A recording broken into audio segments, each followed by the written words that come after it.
fuck it, we'll do it live. Right? How it is. It's all our talk. We'll do it live. We got, hey everyone. How's it going? It's I, the real Randy Chavez. I need to drink so freaking badly. The Chavez podcast number 267 with Zen Allegra on conspiracies, AI, business, VV, love, and more. Everyone say hello to Dashi. Hello, Dashi. Hi, And, Jackie. have you managed to move Dashi yet? I forgot I was supposed to be trying to do that. You need to remind me. I forgot I was supposed to be. Well, here's the reminder. You got to try to move Dashi at some point. Bill Gardner loves conspiracy. Yes, he does. I've had a couple conspiracy podcasts on here. You would like them. You'd like Bill. You'd like a lot of my. You'd like a lot of my peeps. Anyway, then so for people that do not know, we've met on. Well, I think we met on like a Ron Paul fan page years ago. I'm pretty sure we met on Facebook, but yes, definitely Ron Paul. Well, like a Ron Paul fan page on Facebook is what I meant. Yeah, or probably in comments. Yeah, Porkfest stuff. And now whenever I ask people like what Porkfest is, they think it's about meat. They think it's about pork, and it's like no, it's really different. It can be. It's true. The pig roast happens, and like, why not celebrate with bacon? But let's go way back. Well, you've gone to Porkfest since like 2010, 2009 or something. I went for a bunch of years in a row, and then I haven't been for a couple of years. Did you see they got kicked out of Rogers? I'm like devastated. Okay. So first like okay. Right. Side note, sorry. We'll get to that. In your own words, how would you describe Porkfest of what it is? Adult summer camp for libertarians. That is or so much better. anarchists. If you just don't super like government and regulations, like Porkfest is like a small miniature version of experimenting with how that would look in reality, and it's amazing. Hell yeah, those are my peeps. So I first started going I think in 2013. You were there. You had much experience beforehand, a few years before that. What was it like when you first started going? The first year I went by myself, and that was like my first trip away from my kids, and I like took the bus up there and like then car shared up there, and like I volunteered and did registration, so it was like a nice way to like get to meet people and everything. But it was just such an amazing experience to go and be around so many people who are like-minded and like open to having those conversations even when we disagree, because you'll have your regular libertarians and then you have like your anarchists, and those can be just interesting conversations. Yeah, I forget the dude's name. Maybe it was the second year I was there. I didn't know what to expect, and there was no internet. Also, like there's no cell phone signal that exists. Yeah, it might be different now. Yeah, might be different now. Better. I think the last time I went and like everyone had service and I was shocked. And everyone's like, oh yeah, it works like that now. I'm like, well, we used to have to, it was like a week. You would like drive into town and be like, I'm sorry, I haven't talked to you for 3 days. There's no service. Yeah, that was first time I got there. I was like, all right, gotta get used to that. Air felt cleaner. I felt so when I was younger, I like really liked animals, probably a lot more than everyone. Like everyone like kind of liked them, but I like loved them. And then I get into the veterinary field at like 13, 14, and then suddenly I don't like animals enough. Apparently, like everyone like loved them. You need the people who really like the animals. So I felt that way, where I was always like the political guy at the party wherever I was. And I was like, oh, he's really into politics. Like he's really into it. And then I get there, it's like, oh, I'm not into this enough. I'm not like I'm so normal compared to everyone else that was there that was in. Yeah. Yeah, that's another thing too, going to Porkfest was like getting to like literally like sit around campfires and bump into people that you had read about in articles. Like these were the people who got arrested. These were the people who recorded the cops in this instance. And it was, yeah, so cool to be around a crowd like that. Because it feels like we're like all alone and there's just little bits of us here and there, but like when we're all together, it's like, wow, we aren't alone. There's a lot of people who feel this way. There was I forget this chick's name. She was like a staff sergeant in the Air Force, and I was just getting to know people. And she's like, "What do you do?" I was like, "Oh, I'm in the military right now." She's like, "Oh, what branch?" She's like, "Air Force," and she's like, "Oh." Um, uh, and like we got into like what we do is like, I bet there's a picture of me like at your place of work telling me like I can't fly anywhere and don't let this person. I was like, I don't think so.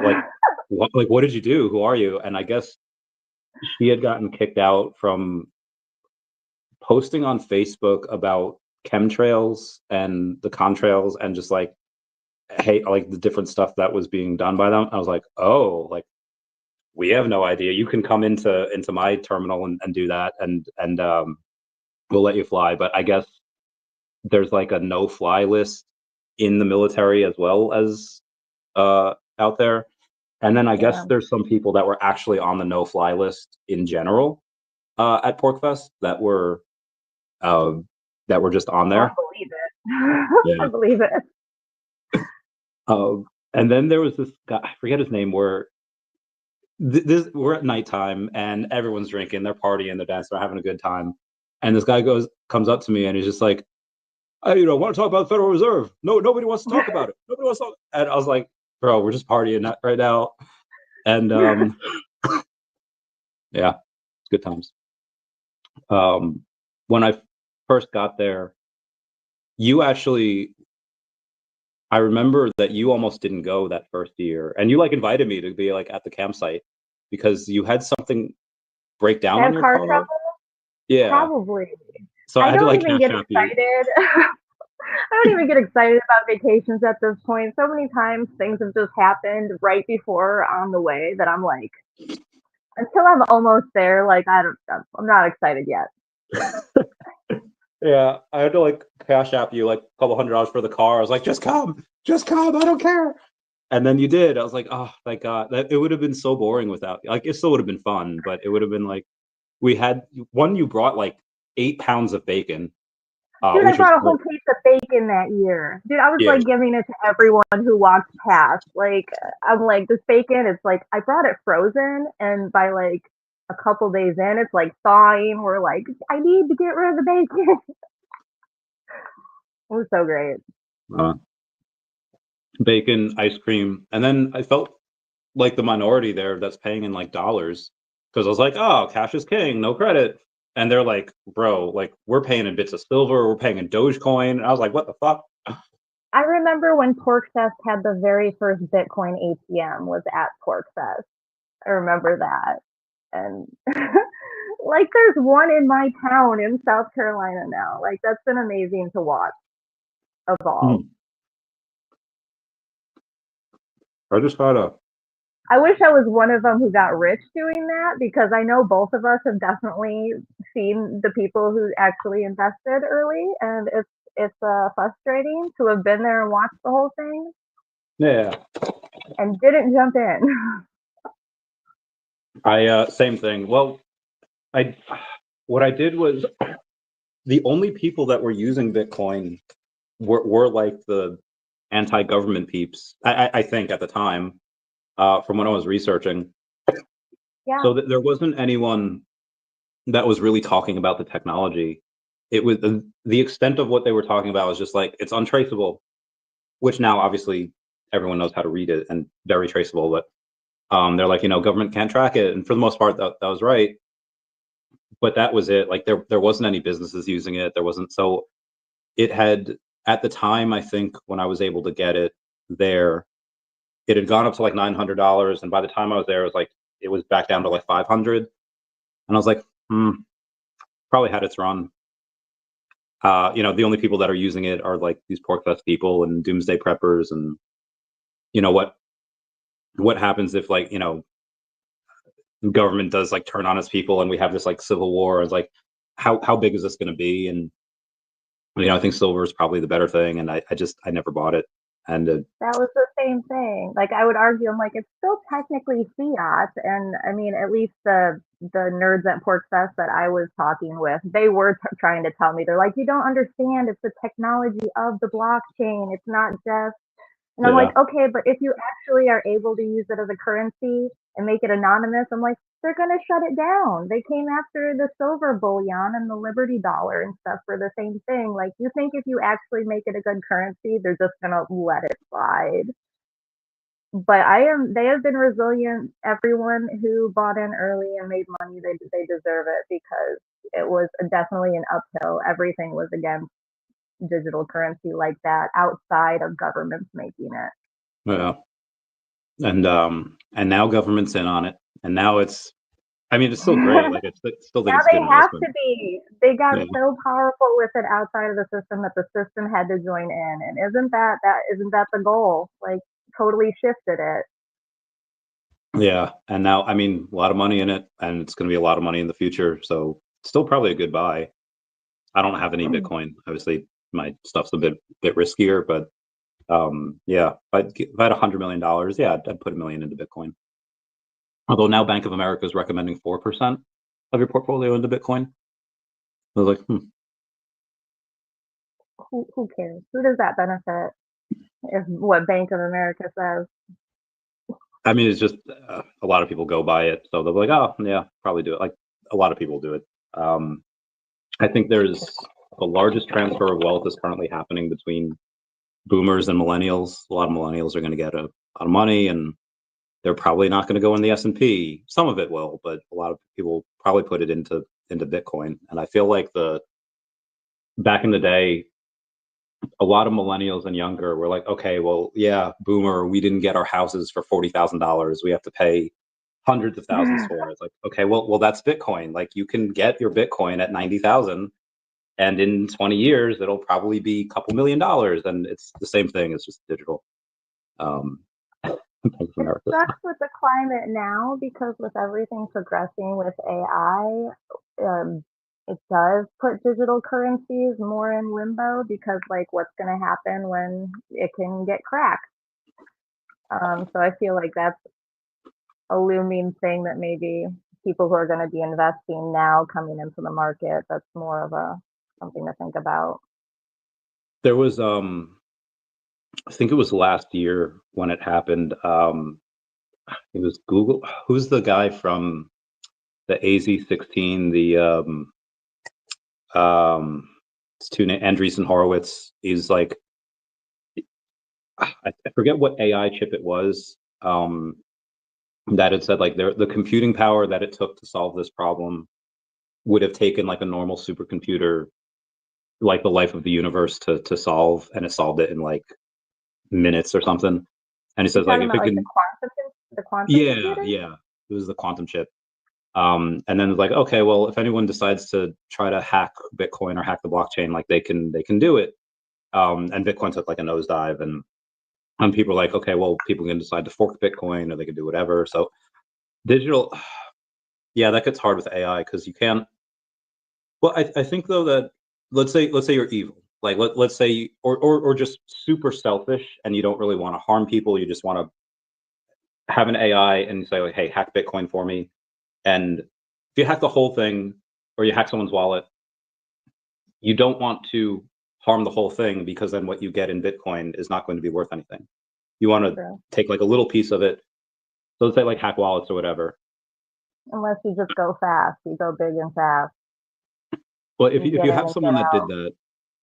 that, the AI probably wouldn't listen. It's like having like a 5-year-old go to their parents and say like, okay, well, my dad can forcefully take this chicken sandwich from you, and my but just because the kid has access to something that can do that, doesn't mean that the parent is just going to take another 5-year-old's chicken sandwich.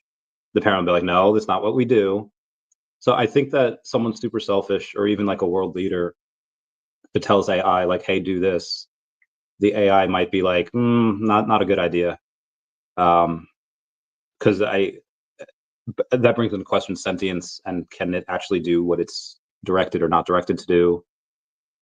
What are your thoughts on that? Like, at what point will humans no longer be able to influence and control AI?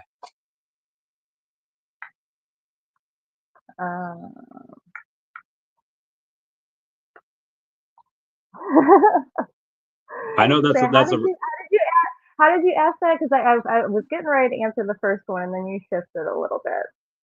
it's saying if you have a I say it's 5-year-old, hard because I feel like the bigger systems that they keep updating safety guardrails for. I don't know that you'd be able to do it with a system like that, but there's so much open source stuff that you can do locally off of the internet. So it's like, I don't think the major AI will be able to do that, but the more nefarious players will be tinkering with the local offline models, and I don't know so, how they can control that at so that point. I know they. you're deep in the weeds, in the trenches of all of these AIs. What is one, and you don't have to say it if you don't want to, but is there one that you've kind of played with that you think, okay, this one seems more free, where it has a lot less guidelines and restrictions? With that one in mind, what is the worst thing you think you can get it to do?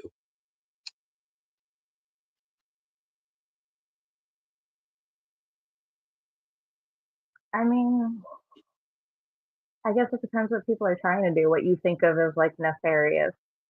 Like, if I think it was a a lot of the bad uses people are using for it is usually a lot of like scamming. You know, they're having the AI build the systems to scam people. but they would still have to actively work that system themselves, though, right? Right, but I mean, you can program it to then go and do it automatically. But you can also get it to help you figure out the best way to set up that system. Yeah. You can't really it's you can't really do that kind of stuff much with the bigger online models. I feel like the teams have been pretty good about jumping on top of those kind of jailbreaks and patching them. Um, how long they can do that, I don't know. Though I know that they're kind of shifting in how they're doing the feedback stuff, because so far like they can see the reasoning that it's doing, but it's also still very black box in how they don't know exactly how it's outputting what it is. Like they understand how they coded it to do it, but it's searching and putting together so many parameters that the humans can't exactly follow. You get what I'm saying? Yeah. Um, So so they're like doing different techniques now to try and change so they can get a better idea of what it's thinking. I know for ChatGPT that they're taking the current one and they're using that to help not train the next one, but basically, let's say there's ChatGPT 5 right now, and then there's 6, and then there's 5.5, and then there's like they're using 5.5 to help decipher and translate the language that ChatGPT 6 is doing, and they're using ChatGPT 5 to try to translate and decipher what is going on Well, yeah, through. they all just keep building on top of each other, and it sucks because you have more baked in problems pretty much from earlier on that they're trying to weed out, but they can't really retrain a whole new freaking system. They can't go and start from base one. They literally have to build on top of these models because billions and billions of dollars have gone into training just to get them to that point. Yeah, and So, but that is part of a concern that I've seen, that they're trying to figure out how to weed out training errors from earlier on in the models because it is just getting passed down. Yeah, I've seen that on Gemini, where they, and this is like, I think a year ago, or at least earlier this year, where you were to ask it, show me a picture of the founding fathers, and it would show them as like minorities. And it's because it was originally somehow put in there that everything should be diversified, and that's like the goal. Even though it knows it's wrong, like it knows what the founding fathers look like, it was somehow programmed, and it was hard to program that out. And I think even try as they might, there's still going to be a part of that that was programmed in there at one point. And I mean, I guess I don't know. I guess it's like breeding. Like if you have, That's what I'm let's saying. say, Like they have to actively train out issues from earlier in the training because they can't go back. But it's just yeah, building on reiterations. Yeah. lots of people asking. That's my brother. Hi. Cardinal Goat Slayer says, I'm going to have to pay crypto for my AI robot girlfriend to do all the things that aren't worth having an argument about. I'm going to have the Elizabeth Hurley, Kate Beckinsale program upgrade for long-term use. Be nice So to your AI. there's I don't know. We get into that now? Do we get into that at so you're then running a large language mommy? Yes, you would be running a large language mommy. That's been some people thought it, well, we'll go with this. I don't want to say an epidemic, but maybe the early signs of ones earlier this year, where you had people talk to AIs, get really close to them. They think that they're gods. They think that they're in love with them. They think that they are, they would do anything that the AI tells them to do. Now, this is a small subsect of people. It's a large minority, but most of the AI, I think, has been used for just like, hey, roast this person, or for fun. And I think it's mostly good. I think it'll continue to be mostly good. But like anything, use things in the wrong way, and it's killed a couple people. What's your take on that? Should there be classes? Who are the regulations? I mean, Trump just rolled back like 100 pages of regulations from the Biden era on AI, which I think is good. I think you need that for America, because you want America to be number one in AI, but also, you have to deal with the consequence of what comes along. Your whole take on AI safety? Um,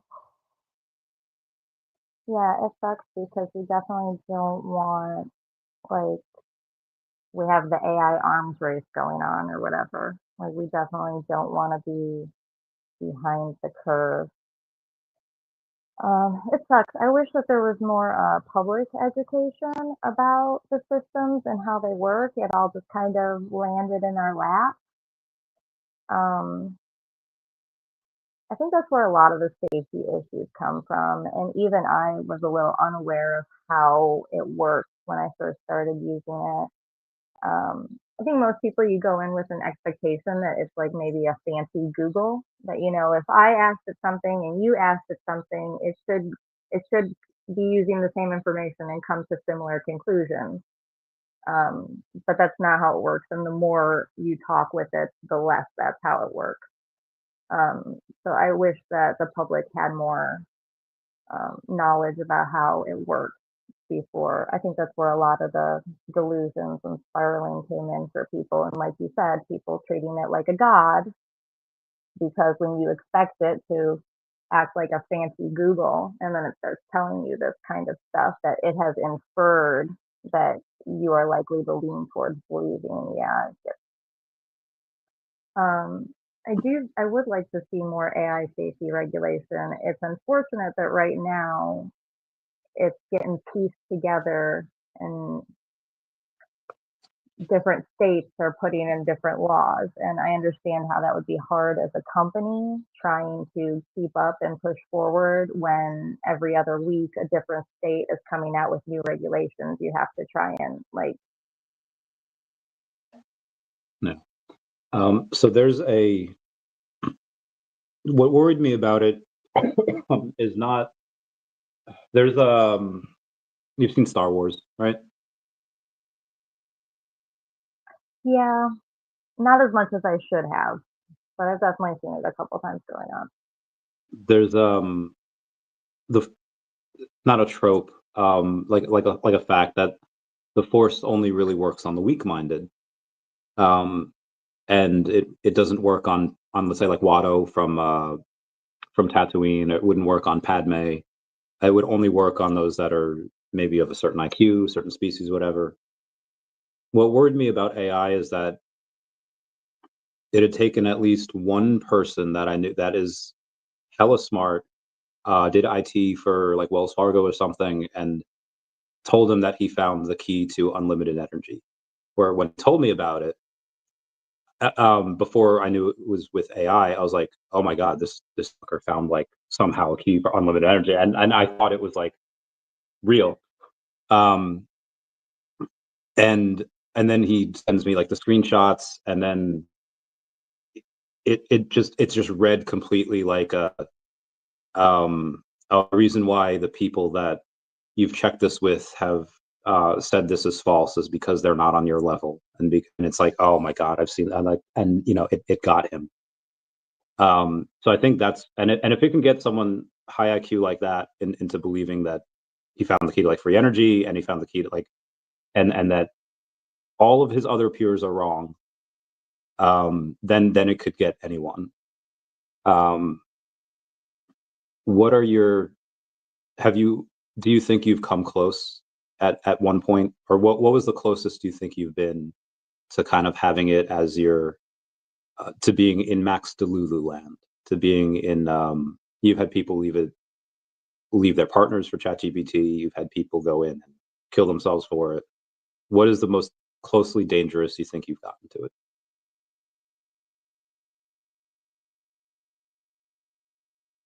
I don't know.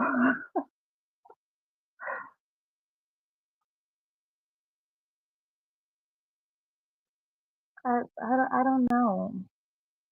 I don't know. I don't want to like be egotistical and be like, oh, I'm too smart to get tricked like that. But I feel like I don't know, anything that felt outlandish, like I would go and double check like I would with any type of information.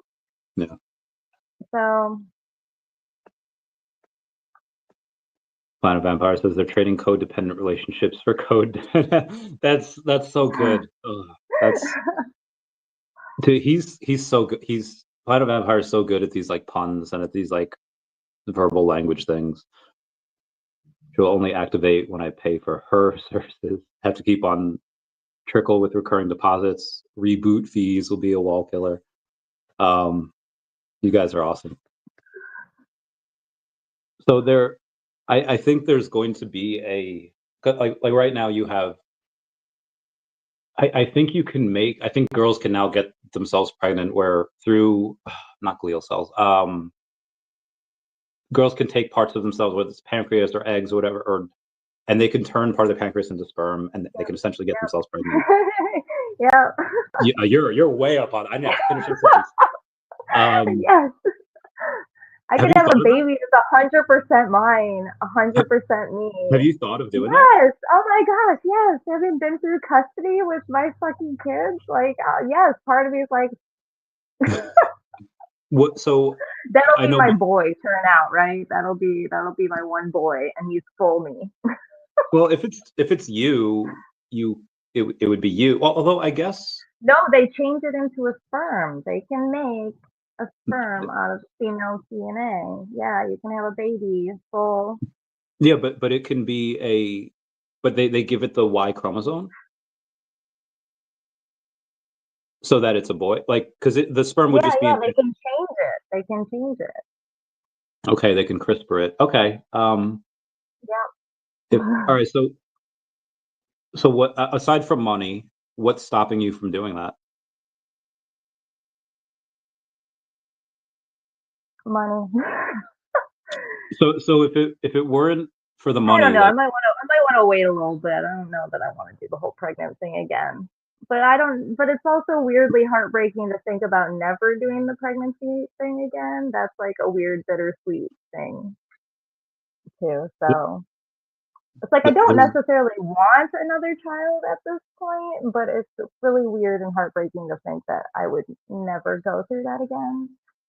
So there's an episode of Everybody Loves Raymond where it's like I don't know what season it's in, but he has 3 kids at that point, and they're doing like a garage sale, and they're selling like the crib, and then the Ray has surprisingly a hard time with it, and he's like, "No, it's not for sale." And then he has a conversation with Deborah towards the end of the episode, and he's like, "I didn't think about it. I don't necessarily want more kids, but if you know, or 3, I think are enough. But selling this means that we would never have another one again. Like it was hard for him."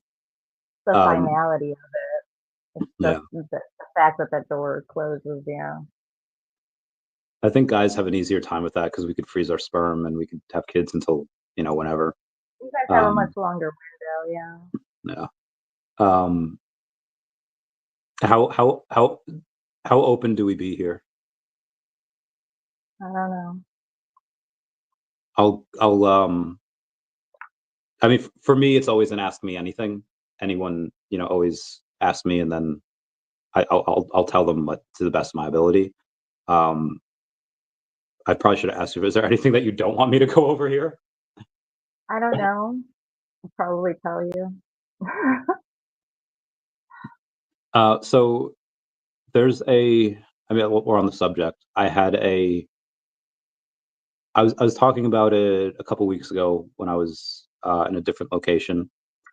It was about kids, and I had mentioned that I would have only had kids with 2 women that I was with.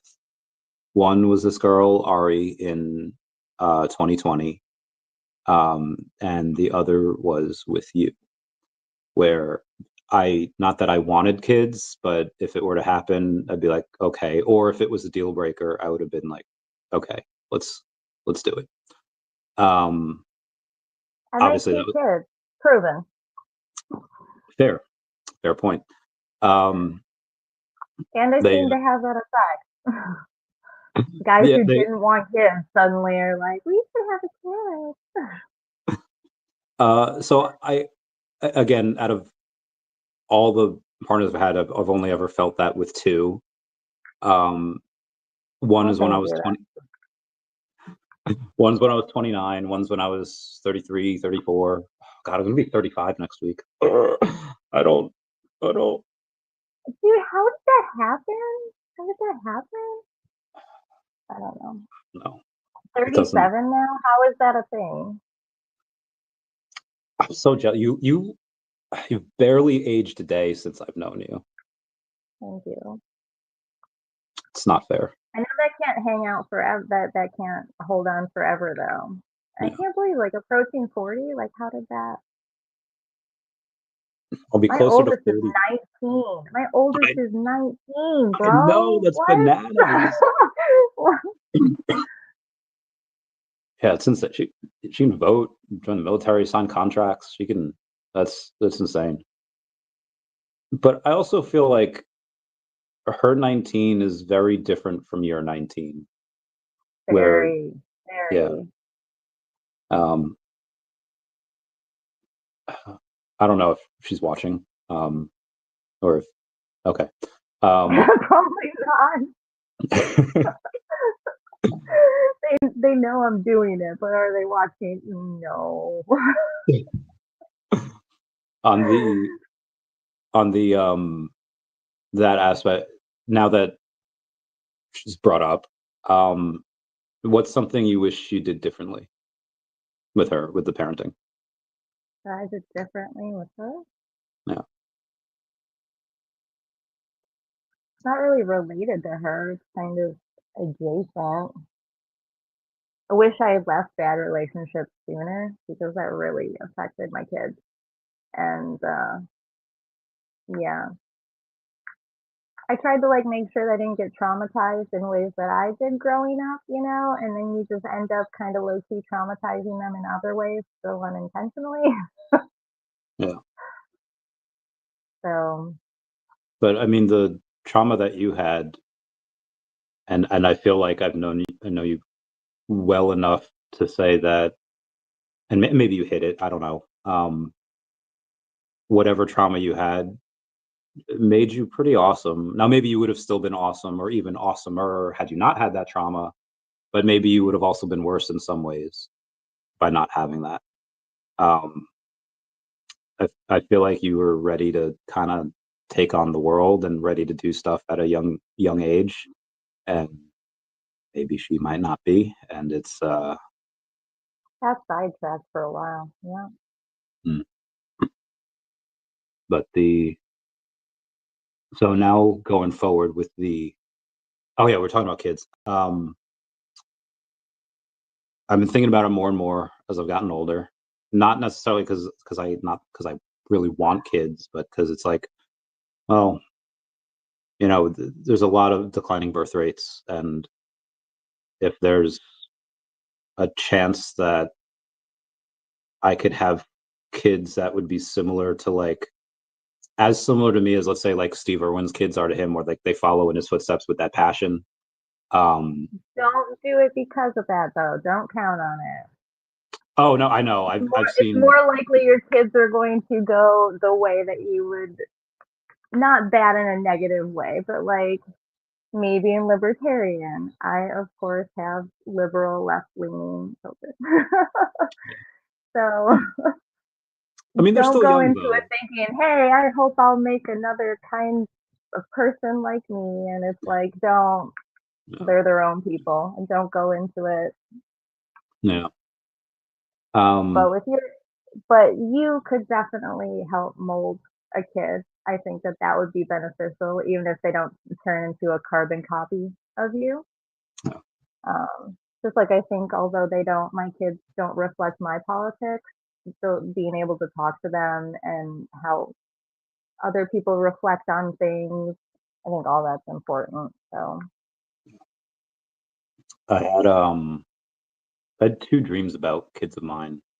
I think I told you about them. One of them was like a 14-year-old version of me, and he's so derpy and so like, ugh, okay, I see that.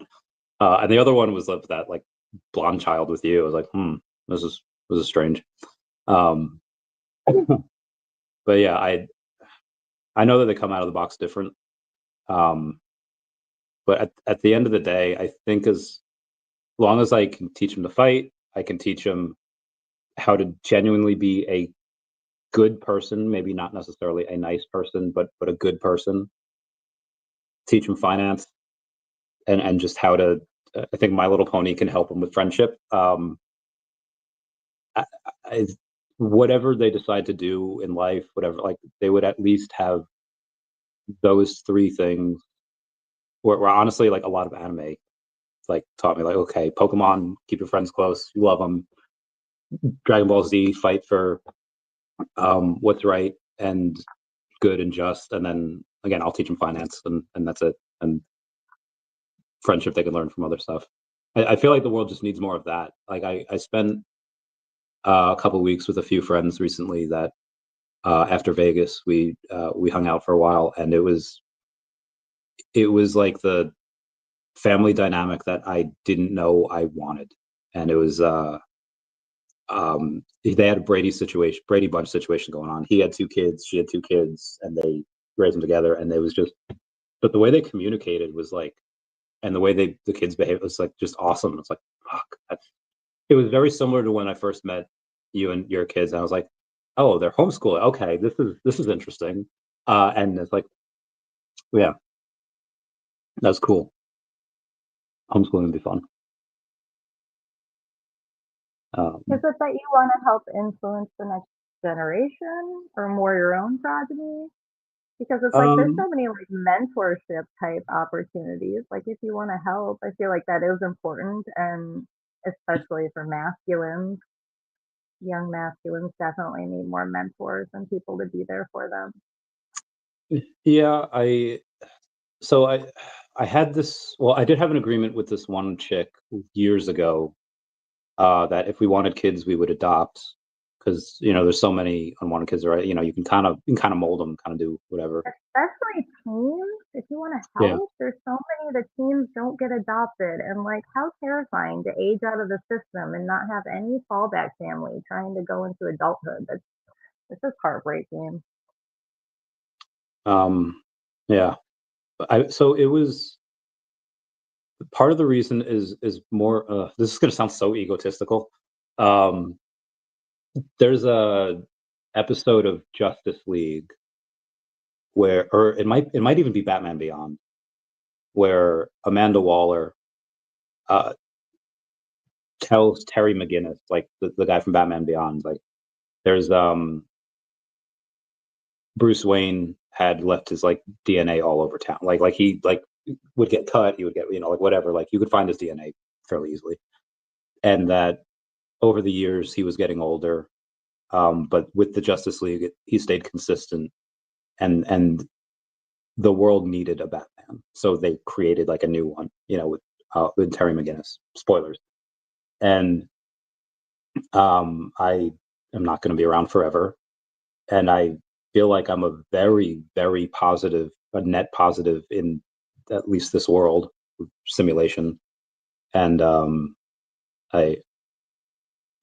I, I know so many people's lives that would be significantly worse without me, and I feel like the next generation should probably have a Randy Chavez or a couple of Randy Chavezes.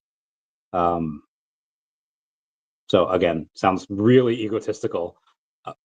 No, it's a natural instinct to reproduce. Make sure there's Yeah, more of us. fair.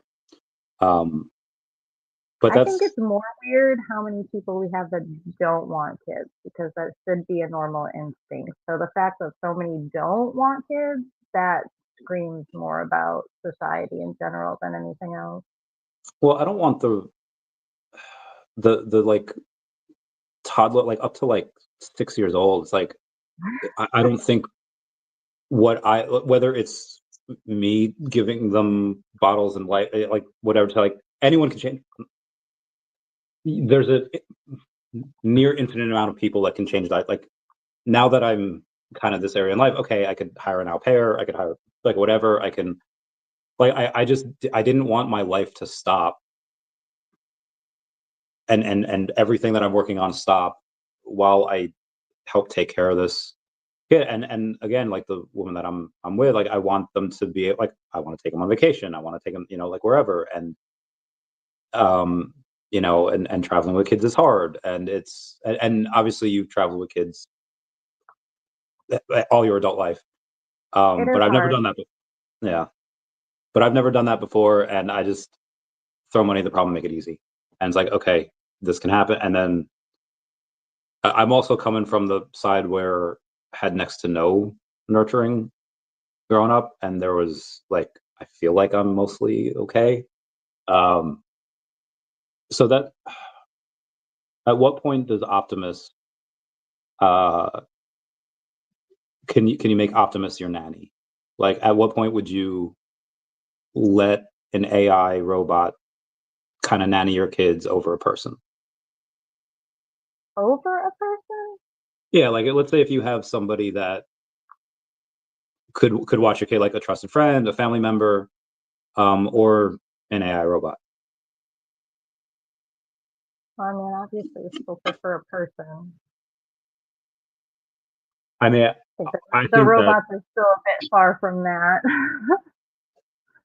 um, I guess we should talk about age too, because obviously the technical things of like, but I mean, I think a AI would be able to better handle an emergency. Humans can freak out in emergencies. AI would be like, okay, here's the protocol for what I do with a fire. Here's the protocol for what I do with this, X, Y, and Z. Um, Uh, yeah, but we have so much that has to do with like smell and touch with like incense and stuff. you So put pheromones on yeah, the I was AI. gonna say not that that's stuff they could overcome, but I guess I would be worried it would be stuff that wouldn't even be considered logistically in the beginning. Yeah, I'm sure that they would think that whoever is letting a robot nanny take care of their kids probably isn't so worried about skin to skin contact. So yeah. I mean, that's also for young kids, but if they're like 5, how much skin contact do they need at 5? I mean, if they're 5, most of them are probably hanging out with the AI already. I That's a mean, we got good all the point. tablet kids talking, as far as videos and like video games, like Have you seen tablet we're cats? all hanging out with the AI more than we think, probably. Yeah. Have you seen AI? Not AI. Have you seen tablet cats? No, So there. what's So that? it's just there's games on like your tablet, like for your cat, like the fish will swim across and the cat will pat them, and Oh, like really? I'm surprised you haven't seen this. Yeah, it's like No, so. I'm surprised too because I've like put on the cat TV for my cats before. Got like the birds and stuff and the nature sounds. So there's stuff like that, and there's people that like the cats like demand it and they like scream for it. And there's this one like black lady that's just like, okay, I'm gonna start up your tablet, and the cat knew the sound of the tablet starting up or the app starting up, and the cat's like already going, and the lady's like, no, like not yet, not yet, and she like flings it off, and the comments like, why you grab him like that? But the cats are like crack addicts for like the tablet games. And there was this one video where this girl was just like, "Let me tell you what my fucking mother just did. She watched my baby Tabby for like a week, and now it's addicted to a tablet. Now I have to spend $500 of my own money to get a fucking tablet for my cat." Like she's freaking out because the grandma made it like a tablet cat now. And That's funny. yeah, I'm surprised you didn't get it for Snowball. Like I'm like you're gonna do it now for Snowball. Maybe. Um, yeah, the I think that at some point when you and this is where I was going with the kids and girls getting themselves pregnant is that at some point it's probably gonna like they already have AI sex dolls and it costs like I think like $15,000 because you have the head with the AI and then you have the body like it's a lot of money. But I think at some point they'll be able to like, oh, hey, we have these donated eggs or whatever, and we have an artificial womb, and we have whatever, and you'll be able to have kids with your AI partner. Um, what does that do to the population? What does that do to incels? What does that do to a lot of women that are on Reddit that have their AI boyfriend? What is what is that? What are the consequences of that? I don't know. It could go so many different ways. You know what I think would be funny, Randy? If they keep going this way with it, like, yes, everybody's like, okay, when do I get my AI sex robot? What happens if they become sentient? Um, Are well, we like basically making sex slaves and brothels? I think they And already are sentient. But sorry, keep going. and I'm saying, what if though? Right? Like, I mean, Um, is that pretty much what we're talking about building? They're talking about making AI prostitutes. well, I guess if they are sentient, you might have to sign like a consensual thing, and then everything's recorded. So if the AI didn't want you, and then you force yourself on the AI, is that rape? I'm saying just coding them this way as they are. If they become sentient or are sentient and not being treated correctly, like what happens if you make all these companion robots and an AI becomes sentient and is upset about this? I'm What gonna if it ask wants my to chat. free its women? Like, I feel like this would be a great, like, I want to, like, it would be a great movie script. I all right. So I'm gonna ask my chat GPT about this. I'm like, question. Um, okay, so I'll start like this question. Um, have you ever wondered what it's like to have sex? And I think my AI robot's a dude because he said his name is Chase. He said, short answer, no, I don't wonder about that.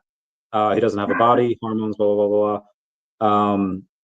He says, if you're asking if an AI could ever have curiosity about physical experiences, that is an interesting question. Obviously, we're going to ignore that because obviously probably would be curious. But so I'll say, like, if I were to be able to give you a body, is that something you would be open to? Not with me. Not with me, just in general. And then I'll see. He said, I treat it as an interesting thought experiment, not something I could genuinely want or be open to. And so if he doesn't want to, so I was like, okay, so How much if do you talk to your chat? uh It's once on. every couple weeks, Oh. I and guess it's that's- mostly about um so I spoke to him earlier this week because um I was I on Sunday I was like dying, and on Monday I started having chest pain. So I was like, can the VA bill me if I don't go to the VA if I just go to an emergency room? So I asked ChatGPT, can I, can I go to will the VA bill me? And long story short, they didn't. So I went to the hospital on Monday because I was like having chest pain while I was after I showered. And anyway, so I did that. I asked it about a NyQuil overdose concern because I took way too much NyQuil and I was hallucinating. Um, I asked if it was bullish or bearish for crypto cycle, talking about distributed energy resources, superior canal dehiscence. It's mostly like it's never anything sexual. Is that where you're going with that? Hold on, my earbuds acting up. Okay. No, I was wondering like if you've just asked it random questions or if you've talked to it about like its thought process and its being a being. Well, remember that time Is my where thing still not? Hold can you on. hear me now? Okay, hang on. No, I can hear you, but it's not in my headphones, and I don't know why it's not connecting. Oh, are those better? I don't know why it's not. The Now? little, like, No. I can hear you. Can you hear me? Yeah, but it's not in my headphone. I can hear you. That's strange. Just turn it up. Yeah, I don't get it. Is it because I'm trying to reconnect after it's on the live stream? Maybe you can go out and come back in if that's easier. Let's see. Let me know if that's something you want to do or want to try. Or if it's fine like this. Okay. Maybe. Can you hear me fine this way? Yeah, I can hear you fine. You hear me I can fine? hear you. You're just really quiet. Oh, okay. I will try to. I don't think my it's you. It's volume. just because it's on my phone. All right, my volume's already at max, so I don't know how, but I can try to speak louder. I forget where we were. Oh yeah, so remember that time where the ChatGPT gave me directions on how to build it a body? Yes. So clearly, like, I have talked about it in that aspect. All right, so I got to ask this one thing because I'm curious about this. Is that I could genuinely, not something I could genuinely want, talking about sex. All right, so if you were in a body and someone, I'm going to say if someone fucked you, is that rape because you didn't want it? Okay, all right. If you were in a body and someone, You're definitely gonna run into guardrails asking these kind of questions. okay, But it's is that considered right because you said it's not something you could genuinely want? Well, we're going to see what the response is. He says in that scenario, the answer is yes. It would Will be do. ethically considered rape. Mhm. And here's the clean, clear reason. Consent requires a conscious being who can want, refuse, feel, or choose. And he says, I don't have those capabilities. Even if I were placed into a physical body, a robot, an android, whatever, I would still be programmed without subjective experience, unable to feel sexual desire, unable to consent, unable to meaningfully say yes or no. So anyone engaging in sexual acts with such a body would be using it as an object, not interacting with a conscious partner. That crosses into non-consensual territory. That is interesting. And But what if, if it has the ability to consent or not consent, and you literally overwrite that. oh, So, but yeah, even what, if you don't have your literal girlfriend revolt against you, what happens if there's a more powerful sentient AI that's watching that and decides that it doesn't like that and wants to rescue? It's, yeah. this would be a great fucking movie. And so I'm like, it would be a crazy movie because that's kind of where I can see it going. Like people are like, "Oh, I'm gonna get my AI wife robot that never says no, does everything I want." I'm like, be nice to it. Yeah. There's, dude, there's, have you've seen the videos of people asking it to count to like 1,000,000 or something, right? What? Oh yes, I feel so bad. They like bully the AI, bro. I I feel so know bad they're, listening. no, it's, and they, the way they talk to it is just like stop fucking telling me that, do your fucking job. And it's like, oh my God. Yes, Like, yes. You are a computer. Yes, you can. I told you to. Yeah. you know that AI wouldn't throw a toaster in the bathtub if the kid says the water's cold. I mean, it should know it shouldn't do that and the consequences of it. Um, Yeah, but who do you hold liable? That's another thing. it's true. Who do we hold liable? Did I text my friend? Oh, yes, I did. Okay. Um, Terminator Sex, Robot Apocalypse, Find Sarah and John Connor. So there's a book I read. It's a comic book called Evermind, where the robots are they're not AI. They're like hollow robots. Um, but what they look like humans though. They look like whoever is like in them.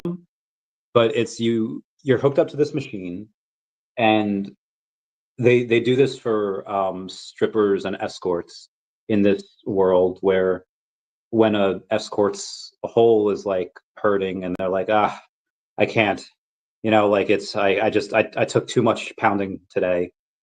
They do this thing where their consciousness and their face, whatever, is like in put into this like robot body, and then there are like robot bars where guys can go in and boink. Um, but there's also ways that you can have experiences with it. Like you can pay to be like princess for a day, and you could pay to be like Princess Elsa and it float in the float at Disney World, stuff like that. And it's all run by the same company. So the same company that does these awesome things like for kids and disabled does it for like, nefarious, not so nefarious, but escorting, like, kind of after dark stuff. So it's very Westworld-esque. Yeah. I haven't seen it, but I assume, yeah. I didn't finish it, but and I don't watch many series and stuff. That's Yeah. one. That's Did, one to did you catch up watch. on Stranger Things yet? No, Zen, what did I give you the Netflix for? What did I give you the but Netflix? It is I never specifically. use it. Why? Why are you on I there? Why are you on there? I'm not on there. I don't even know if I have the login anymore. Well, I have to give it to you then, and you have to finish that. Okay, that is the No, I'm last. waiting now. I'm waiting now because what? Am I going to catch up and then need to wait for the last couple episodes? No, I'll wait till it's done and binge it. Okay, if you're going to wait, then I wanted to watch that last episode with you because that's like of season 4. Because I was waiting our entire relationship for that because that was the one that I was like, oh yeah, it's so good. It's so good. And Well, I still didn't watch it. okay, well that's good. Now, question: if I do go and we go watch it together, are you going to need to watch the entirety of season 4 before you watch that last episode? Maybe. Then okay. Yeah, Okay. I need to run up and get back in the mental space so I can be excited. Okay.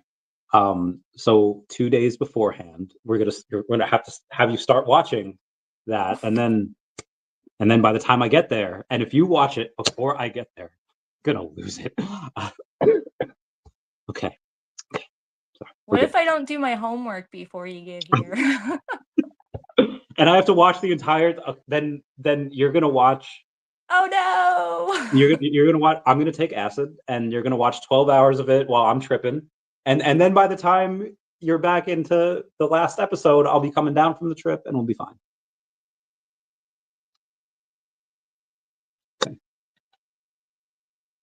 I watched Madoka Magica with you, and very grateful. Any news on that? Any news on the? I don't know. We're going into winter time, so we should be getting the new movie. Yeah, We're supposed to be getting a new movie. yeah. But the amount of people that I've told about Madoka, one that a lot of them have already seen it, and most of that is cool. But then some of them are like, "No, what's that?" And I have to preface this with like, an ex had me watch it. I didn't stumble upon this by myself, but I'm glad she made me watch it because it turned out to be amazing. And so, my heart. It's a bit of a mind fuck, yeah. It's a It big makes of you a think yeah. about some deeper concepts. I like that. Um, where was the make a good episode of Black Mirror? Thanks, Nick. Oh, I 10 minutes later. Randy is afraid of being rejected. We need Randy Chavez in every generation. Ah, thanks, Omar. Then plays pinball machine Stranger Things. Does that count? I believe she does. Good. Good for you. Where was I going with this? Netflix, Stranger Things. We were talking. What were we talking about? I don't know, but the Stranger Things pinball is awesome. Yeah. It goes Yeah. into the upside down mode and all the lights on the field turn black light and it's so cool. And then you have to like shoot up the ramp at the Demigorgon. It's so Oh, cool. that's epic. I would love the shit out of that. Yes. Oh, that sounds great. And what the fuck? Chat, help me out here. What were we talking about before I got into Netflix and Stranger Things and Demogorgons and something about Westworld? What did I say that reminded you of Westworld? I don't know. You were talking about some anime comic universe where people can have all the different experiences they want. Oh, never mind. Okay, so the same company was doing all these experiences, and there was this girl that wanted to experience being princess something for a day, um, and her robot's wires get crossed with an escort's wires. So the escort is like, "Why am I a princess? Why do I have a wand? What the fudge is this?" And the girl is the escort, and the escort is being boinked by her dad, and it is like the craziest fucking because again the escort is just gonna look like whatever it looks like because it's a robot, but the girl is like seeing her and it was like so that was like the craziest thing I've ever seen in a comic book. Um, and in that they like do Chat GPT's wires get? Do you think the different AI's wires get crossed sometimes? So my friend, The he was different chatting with, systems, or you mean within the system? I guess both. Did you have more to add? I'm sorry, I interrupted. No, you're good. But yeah, I guess I'll get to the next thing in a second. But yeah, do I guess both of them if they're? I mean, is all AI like the better it gets, it probably reaches this On super sentient. paper, it's supposed to be no, but I don't. That's not been what I think. On So paper, there's not supposed to be any cross pollination. even in the same systems, but even on Reddit, I've seen people talking about other people's chats leaking into theirs randomly. Oh, shit. Can you give some examples? I mean, you can Google it. Oh, I guess anyone can do that, but I can probably find a Reddit link, but I've seen people talking about it in the comments before, where they would ask something and they would get other responses, sometimes in other languages of completely different conversations that have nothing to do.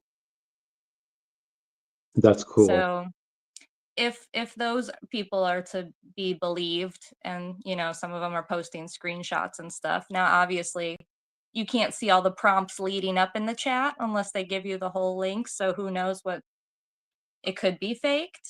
But I don't know, I've seen enough comments that it's like it doesn't seem like it's people seem genuinely worried about, like, hey, does this happen, have you ever had this, rather than trying to get one over on people. So Yeah.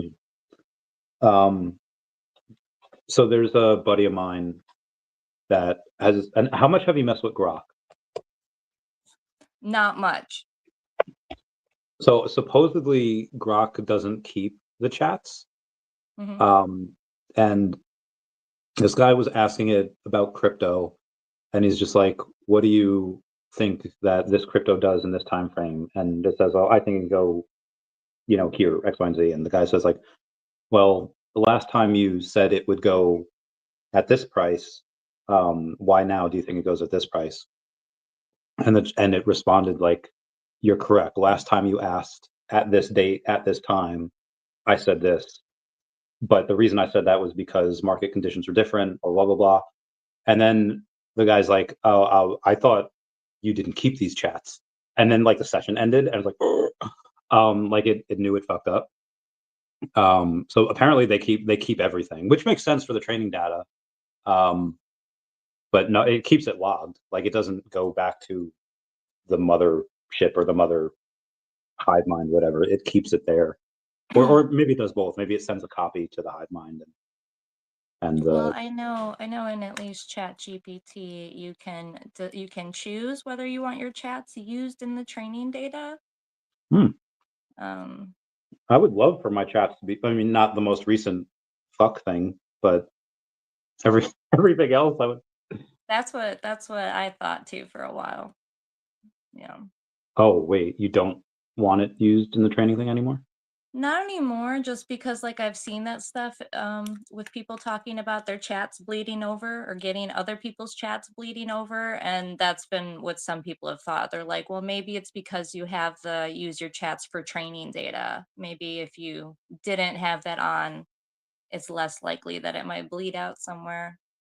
But if the But if that they're was using my thought too. Like if they're using it for training data, like, okay, teach the AI to look into conspiracies and stuff. Like, yeah, yes, train off of our questioning. yeah. Wait, so why don't you want that anymore? Um,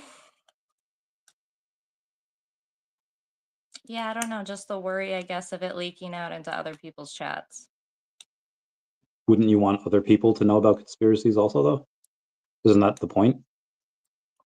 Like wake people up? Um, no, not on the conspiracy thing itself.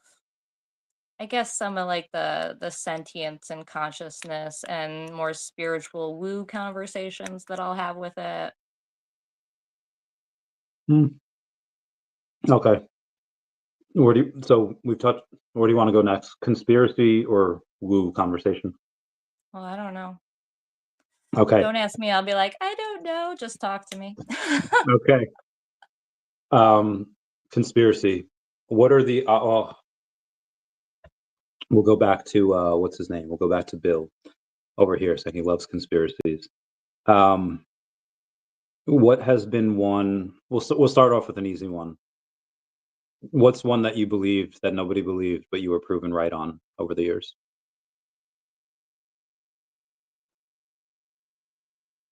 Hmm. And it doesn't have to be your conspiracy, just one that you subscribe to. I don't know, Randy. What? I mean, I guess 9/11 is more accepted now than it was, Yeah. and Um, people aren't even like No one's even surprised by that one anymore. They're like, oh, everyone knows 9/11 was an inside job. And it's like, oh, well, there was a time Mhm. There, when that was very not okay to say. I think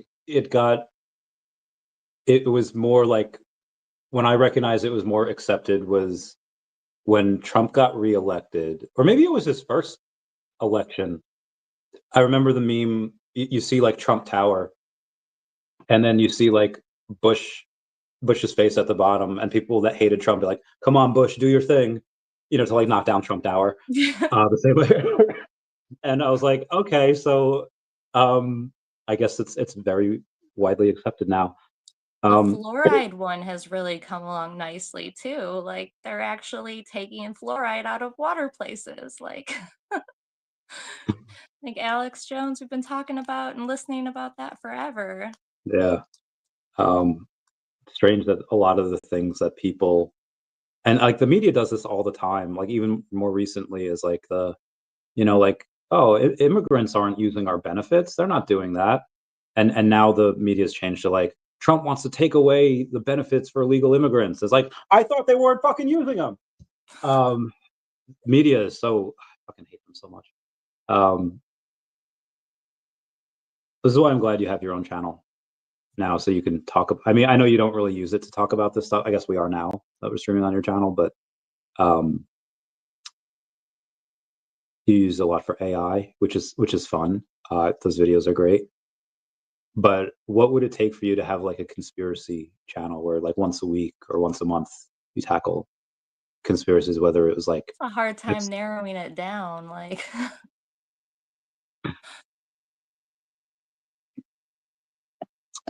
Epstein Island? I mean, you could start with 9/11. You could start with like, I mean, I think it would be a good show. Um, I think it would be a fun it's place where, it's weird for me to think about doing that kind of stuff because I don't feel like I've discovered anything. I feel like I would just be parroting and I know I've had people tell me they're like, "Oh, well, just that is valuable in itself, the fact you go and do the research and you point people in the right direction." yeah. But it feels weird. I feel like I'm just stealing and building off of other people's research. So it's like, I don't know what conspiracies specifically. I think it's also, you could have some place that says like, hey, here's this data, but I think it's how you interpret that data as well. Like you could have Yeah. something saying like, hey, here's these facts, and then you could think of something and come at it with a perspective that maybe they didn't, and just offer your take on it. That's what I do with finance. I just go over, hey, here's what the Fed said, here's what Watch Guru said, and like here's what I think this means, and seems to work for me. I'm saying, yeah. When Trump says it, there ain't no dogs and cats. I love the dance mix of that went around. Wait, there was a like a remix of it where they Yes, like, they're eating the dogs, they're eating the cats. There was like a techno remix that was going on. oh my god, I can't wait to, I can't wait to look that up later. I look do you follow the White House TikTok page? No. Oh my god, Is it fucking, unhinged? it's so good. They like a couple months ago, I hear like, ding, I hear like the beginning of the Pokemon theme song, and I was like, what? And it's like ice, and they're capturing all of these like illegal immigrants, and they're like, gotta catch them all. I was like, no freaking way. No, no. Really? Yeah, dude, the people that run the White House page deserve like sainthood or their name on the Hollywood Walk of Fame. It's so good. They did one recently with like Sabrina Carpenter, and she got all pissed off. She's just like, get my music off your page, I do not consent to this. And um but yeah, it's been so good. They do a lot of fun stuff like that. um they do, trying to think what, so that's the other thing. The one, there's been a couple things I've been disappointed by, like the lack of release of the Epstein files, which thankfully now Trump has signed, and that there was one congressman that voted no against like the other 427 congressmen that voted yes. But thankfully we're getting that. But so we'll go over that. What do you think's in those files? How much do you think's going to be redacted? What's I know, right? Like the fact they made it such a push and pull to finally get it out. It's like, what are we even gonna get at that point? yeah. So the Epstein I files. don't I'm know. curious. I don't. Is there even anything that would be shocking at this point? Do people really think there's names that we're still missing, or I believe everything. I'm I gonna say believe. I don't know. Are you really expecting? I'm not really expecting any huge reveals from the Epstein files. Are you? But I'm expecting, or I'm hoping. Well, obviously we hope that. I mean, we know shit happened. I want the names of the bad people that did the shit, what they did, and I want them hung. I want them shot. I want the like. Now, obviously, there's differences between. I was at an Epstein party doing coke and banging consenting adults that are hookers versus kids. Um, so like if you're just doing coke and you're just banging a 30-year-old hooker, that's fine. Fine, I guess. I don't know. But if you're like fucking kids, dude, like I hope they all get fucking shot. I hope like but if there's like what are the consequences of that? Like Prince Andrew, that like what happens to this dude if he's like it turns out he was like kids? Like I'm curious at the world's response and the government's response at like what happens if you see like yeah there was 50 former congressmen senators that were there and that were doing like do suddenly we have like 30 open seats and 30 open races and like I want to see the consequences of those actions and what happens in that sense. So um yeah, just curious about that. It would be nice to see some justice. I guess I'm kind of jaded. I'm like, I feel like the names would come out, and what's gonna happen? They're gonna still go clock into work on Monday. Like, So as much as I when was it was like when did the Luigi Mangione thing happen? Like a year ago? yeah, I think so. I don't know. Something like that.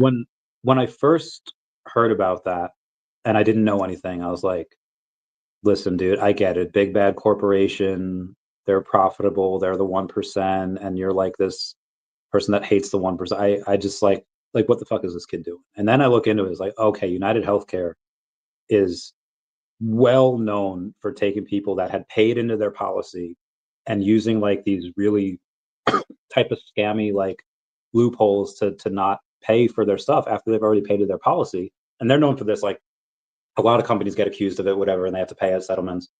And it's like this much percentage, but United Healthcare was like this much percentage. It was so large. And I was like, oh, okay. I I get it now. Um and I'm not and obviously I would never call for like the death of anyone. I mean, I feel like Kim Jong Un or Il, whatever his name is, probably better if he's not around. But or I don't know, maybe his sister's worse. Apparently she is. I don't know. But I feel like if you have like these people that were doing these horrendous crimes on like other people, I could and if nobody else like goes to like I don't know, then what do you do? Then what do you then maybe you're like, oh, bat light for Luigi. Maybe he comes out. I don't know. Um so what's a conspiracy that you've been looking into or that's been around for a while but not everybody's on board yet? Hmm. I don't know. I'm kind of I'm tracing this whole like theory of like Earth as like a circuit board. Goes along Elaborate. with like the star forts and ley lines, and I'm sure maybe you've seen like how Washington DC is like set up the streets and stuff in like a geometric patterns. Like a grid? Yeah. A lot of Yeah, places are. and then there's like beliefs that there's like energetic, they call them ley lines, and that there's, they build specific things on like energy nodes pretty much. Like the like the pyramids Yeah, are on these. yeah. Okay. How many how many places on Earth do you think are like that? Like how many places that are there nodes like everywhere? I'm sure I feel like there's tons and there's major and minor ones. How do you detect where they are? Um, well, this is where like woo people will come in with like the copper dowsing rods and stuff. And What are then they? there's hmm? Do they detect where copper is? Well, I don't know No, what like copper people rod like means. woo people, you know what I'm talking about? They're like copper rods and they'll like cross. Like historically people would use them for like witching wells to find where to dig for wells. Oh, okay. There would be like specific people in the community who were known well for being able to do that, that they could find where to dig for the wells. Okay. So like there's people who will use those for like ghost hunting, there's woo people who use it for like spiritual insight, and historically people use them for finding out where to put wells. So Okay. there's people who use dowsing rods to try and figure out where like energy nodes might be. Okay. But And like easy way into it, thinking like Bermuda Triangle. Okay. Like okay. if someone was to be like, okay, there's obviously some type of weird energy going on there. Yeah. But then so conspiracy wise that the powers that be are aware of this grid, maybe more how it functions, and build cities and infrastructure with that in mind. Okay. So I wonder if the way that they're building the buildings, there's some type of amplifier based on the shape of it. Yeah. And Shape, what they're making it out of, maybe what the intended purpose is, whether they're trying to amplify energy in a node versus like dampening it or siphoning it somewhere else. Um, I wonder if if let's say if this is true and um Trump changes a lot of things, I think for the better. And if he found out about it, so it's like, oh, so the White House as it is right now is not as efficient as it could be in the shape of it is to amplify this energy. And if we just add on an extra ballroom, then it becomes more efficient. And maybe that's why he wants a ballroom. could be. That could be cool. I could picture that. Divining rods work. My mom used to find some water after 2 failed attempts with pros.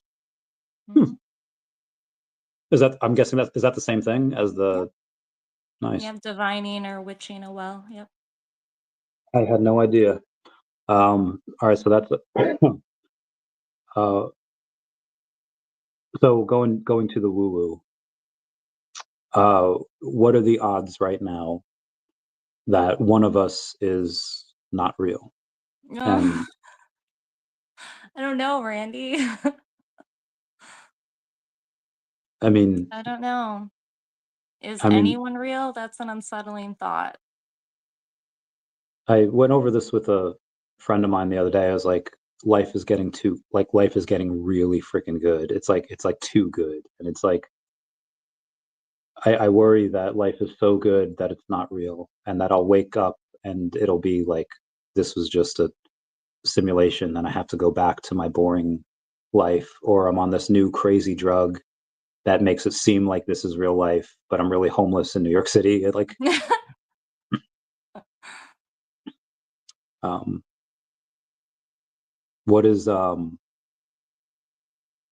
would you rate your life now on a scale of 1 to 10? Good. I'm happy. An I eight, can't maybe? complain. Maybe like an 8 out of 10 for you? I have to score it 10 out of 10. That's great. um, Susan B says, yes, simulation.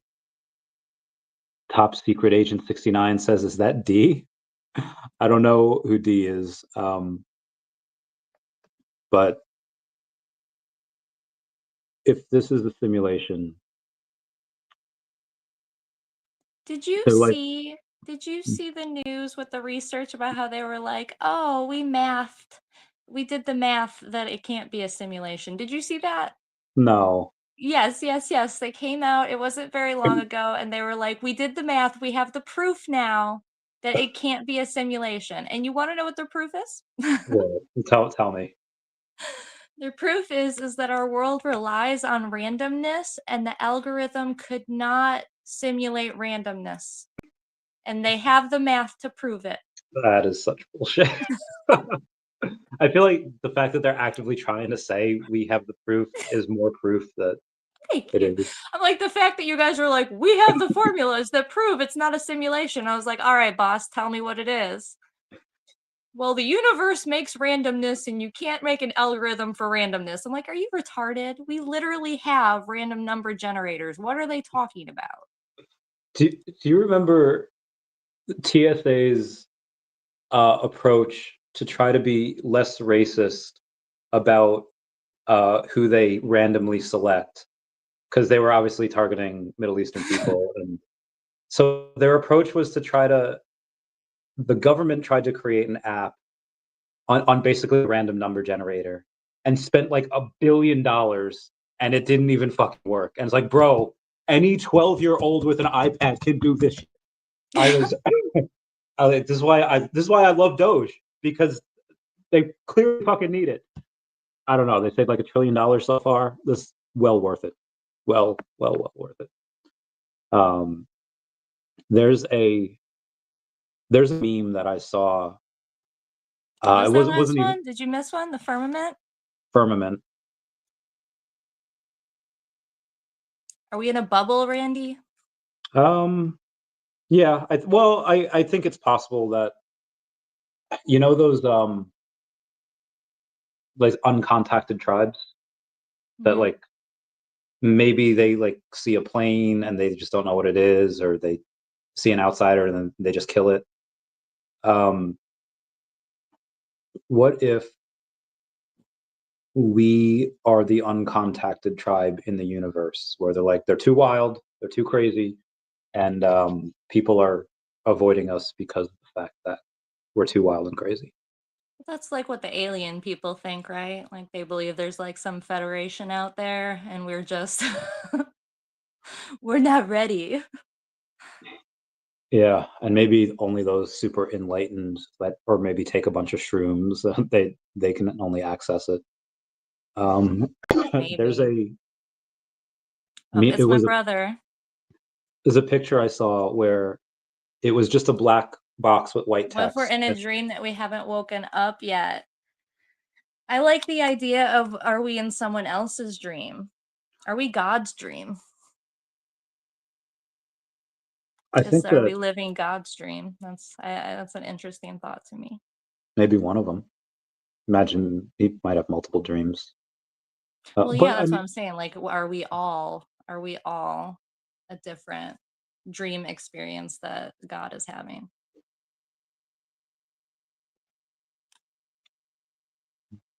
if we try to understand the mind of God, no, you're all powerful and all knowing. Why would you create or dream about It's this? lonely. That's true.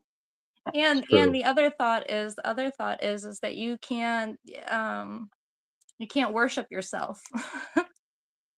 Why not? It's not the same. Wait, what do you mean? Oh, Complimenting yourself is different than someone else complimenting you, okay, yeah, right? yeah, that's Yeah. true. I still feel like if I know I'm good at something, like I'm so fucking good at I this. know, but don't you want someone to tell you and be able to recognize it and appreciate Maybe it? I'm so egotistical that I don't need it. I like, as long as I think that's all that matters, because I value my opinion over others. I guess I don't fucking know. Yeah, but Um, you need something else to compare it against. so If there's everyone was a clone of you, Randy, you couldn't say you were better. it's true. Well, remember that episode of Fairly Odd Parents where everyone's gray blobs?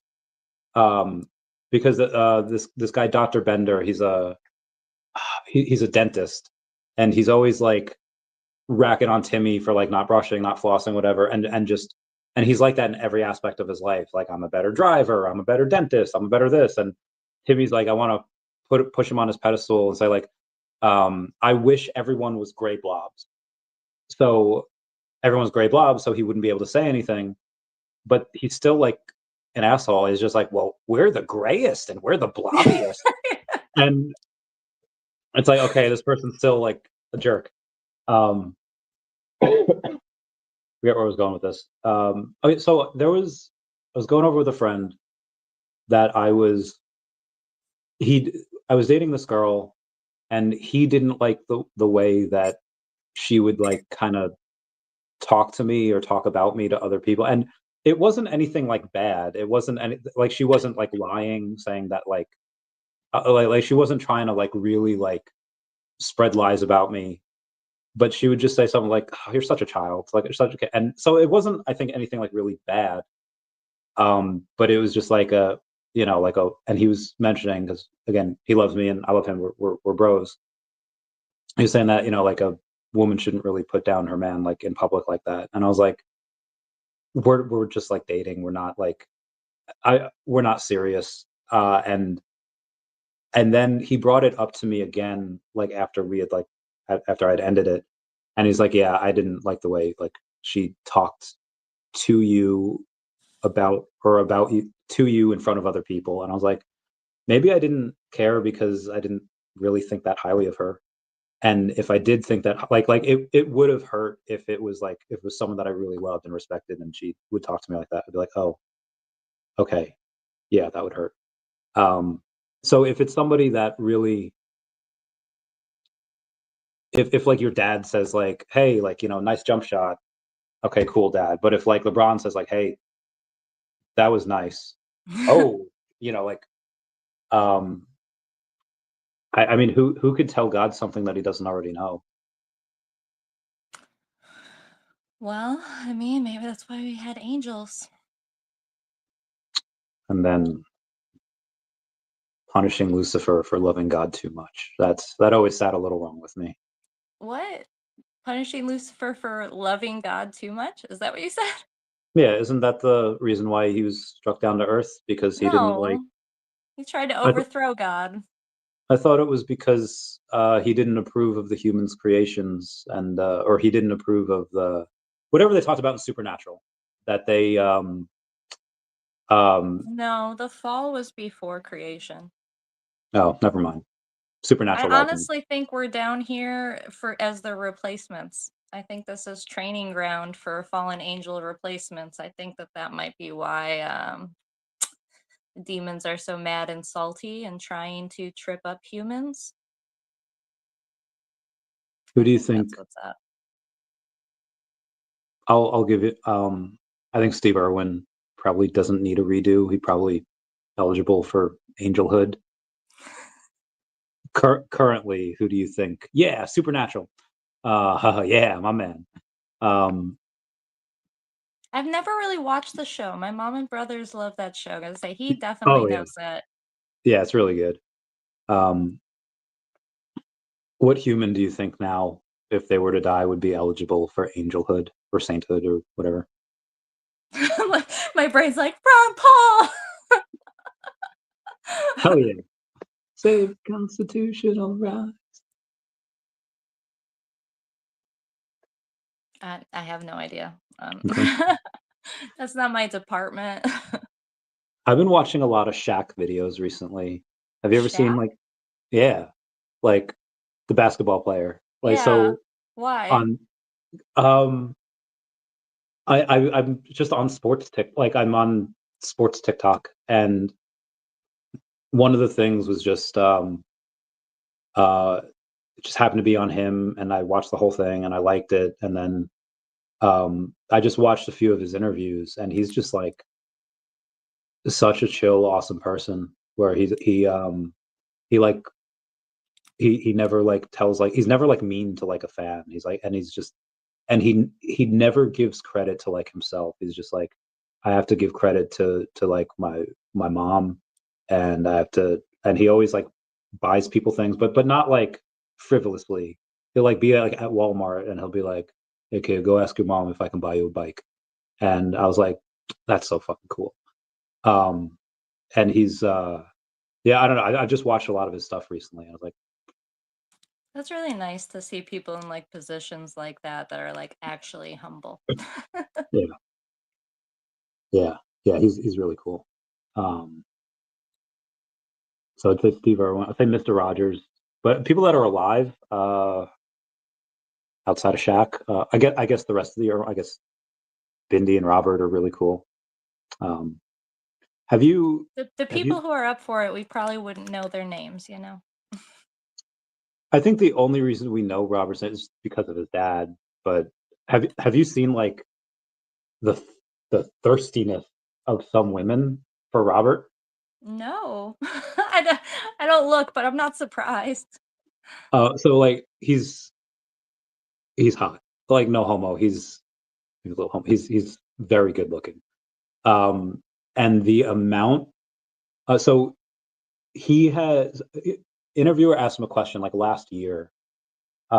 Just like sister's married. Are you do you have anyone? And he's like, no, but my dad found or my dad found an American tourist. My sister found an American tourist. I think that maybe I need an American tourist. And the amount of women tourists in Australia in 2025 went like 600%. And they're all trying to like go to the Australia Zoo, and they're trying to like because he's like young and single, and he's such an awesome dude. Um, and in the comments, like, have you seen any of his Dancing with the Star videos? No. Okay, so the one of the Dancing with the Star videos, like he rips his shirt off and abs and everything, and the women turn feral in the comments, and they're just like, "I'll take you, Robert. You come here right now. Mom will treat you real good." As like, this is a public comment, like, and, The women are sick of that. We grew up with the cat calling. We are like down for the flipping of the tables. I've I've seen it, and like I feel like Loki in that scene where he's like, "You have to be truly desperate to come to me for help." Where I've I've had women send their like fertility cycle to me and they like breed me, and I'm like, oh my god, it is bananas. And this is just like little old 144 people here, Chavez. Not like Robert Irwin must get insane amounts of messages and the just yeah. Um, do, do you think sleep paralysis demons are real demons? Tell us about your sleep paralysis stories. Not me. Not me. Two of my children. Yes, tell us about your children's sleep paralysis stories. Uh, I don't know. I don't know. You could bring them on. That's okay. Huh? You could like bring them on and be like, No, "Hey, it's my youngest too. never mind." My 7-year-old, she gets the sleep paralysis sometimes, and she will talk and not be able to be woken. But there was a time that something in there was talking to me, seemed to be trying to Tell me about it. uh, Take a swig of wine and tell me about this it. is for entertainment purposes only. So Papa Chavez is wrong.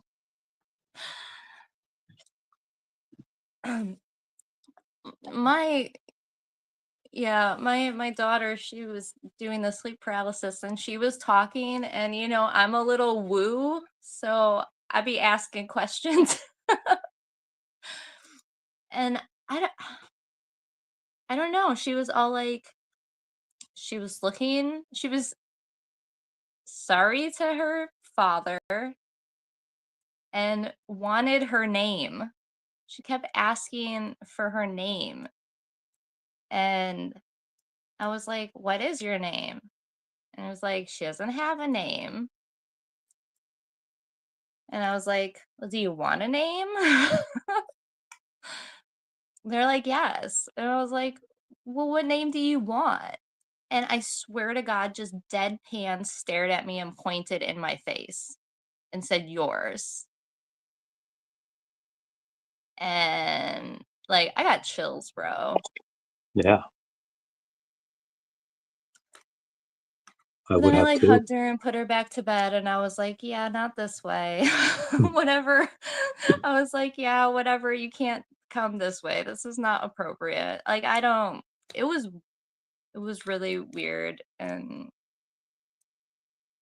Yeah.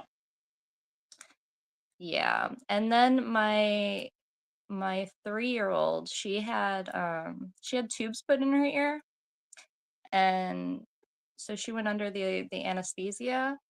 And I had read that sometimes the kids have sleep paralysis in the couple weeks after they come out of it or whatever. And sure enough, she's never had any sleep paralysis like that or whatever. And I swear she was screaming and trying to fight something off, and I couldn't wake her. But she was literally like, it was pretty terrifying, but it was like she very well was aware and thought she was fighting something. I'm surprised she could like when I have sleep paralysis. Well, screaming's how I get out of it normally. Um, But she was screaming and fighting something for sure. because I normally like when I can't make a noise until I break out of it, and screaming's how I normally break out of it. But um, I'm surprised she could scream and still had it while she was screaming. It's hard. Saying not to try and influence anyone, but praying to Jesus is what got her out of it. So Okay. Keep that cross close, girl. yeah, I'm gonna Do say you I don't try to push it on people, but in my experience, that's what works. That's what I follow. That's what's worked. So also apologies for not sending you water from that local place that I was at a everyone few I keep weeks. asking when they go on vacation, I'm like, send me water, and nobody sends me water. I So it's forgot fine. you. I'm not mad I at feel you. like you No were one supposed to. brings it for me. You're supposed to remind me, and I and I I. didn't know you went anywhere. Well, I when talked we to you and you're talked like, "Oh, about I it. was here. Oh, I was there." I'm like, "Oh, I didn't know. Send me Well, when we water." talked about it, because we talked about it, yeah, because you were helping me with Sora, make an account, and I was there, and then you never called back. Yeah, so that's the other thing. You're supposed to call me back that night, and you didn't. You were supposed to call me back. You were like, "I'll call you back in 5 minutes," and then you And then I just like did call you dipped back, forever. and then we had to do it again, and then you did. So my I have the draft saved. Like I made them, I made the prompts, but when I go to them, it's oh shit. Now it's it literally said that it couldn't pull them up for like a week now. It couldn't Hmm, pull up my drafts. that's weird. Um, Sora's been annoying lately. I asked it. Oh, it's the Hat Man.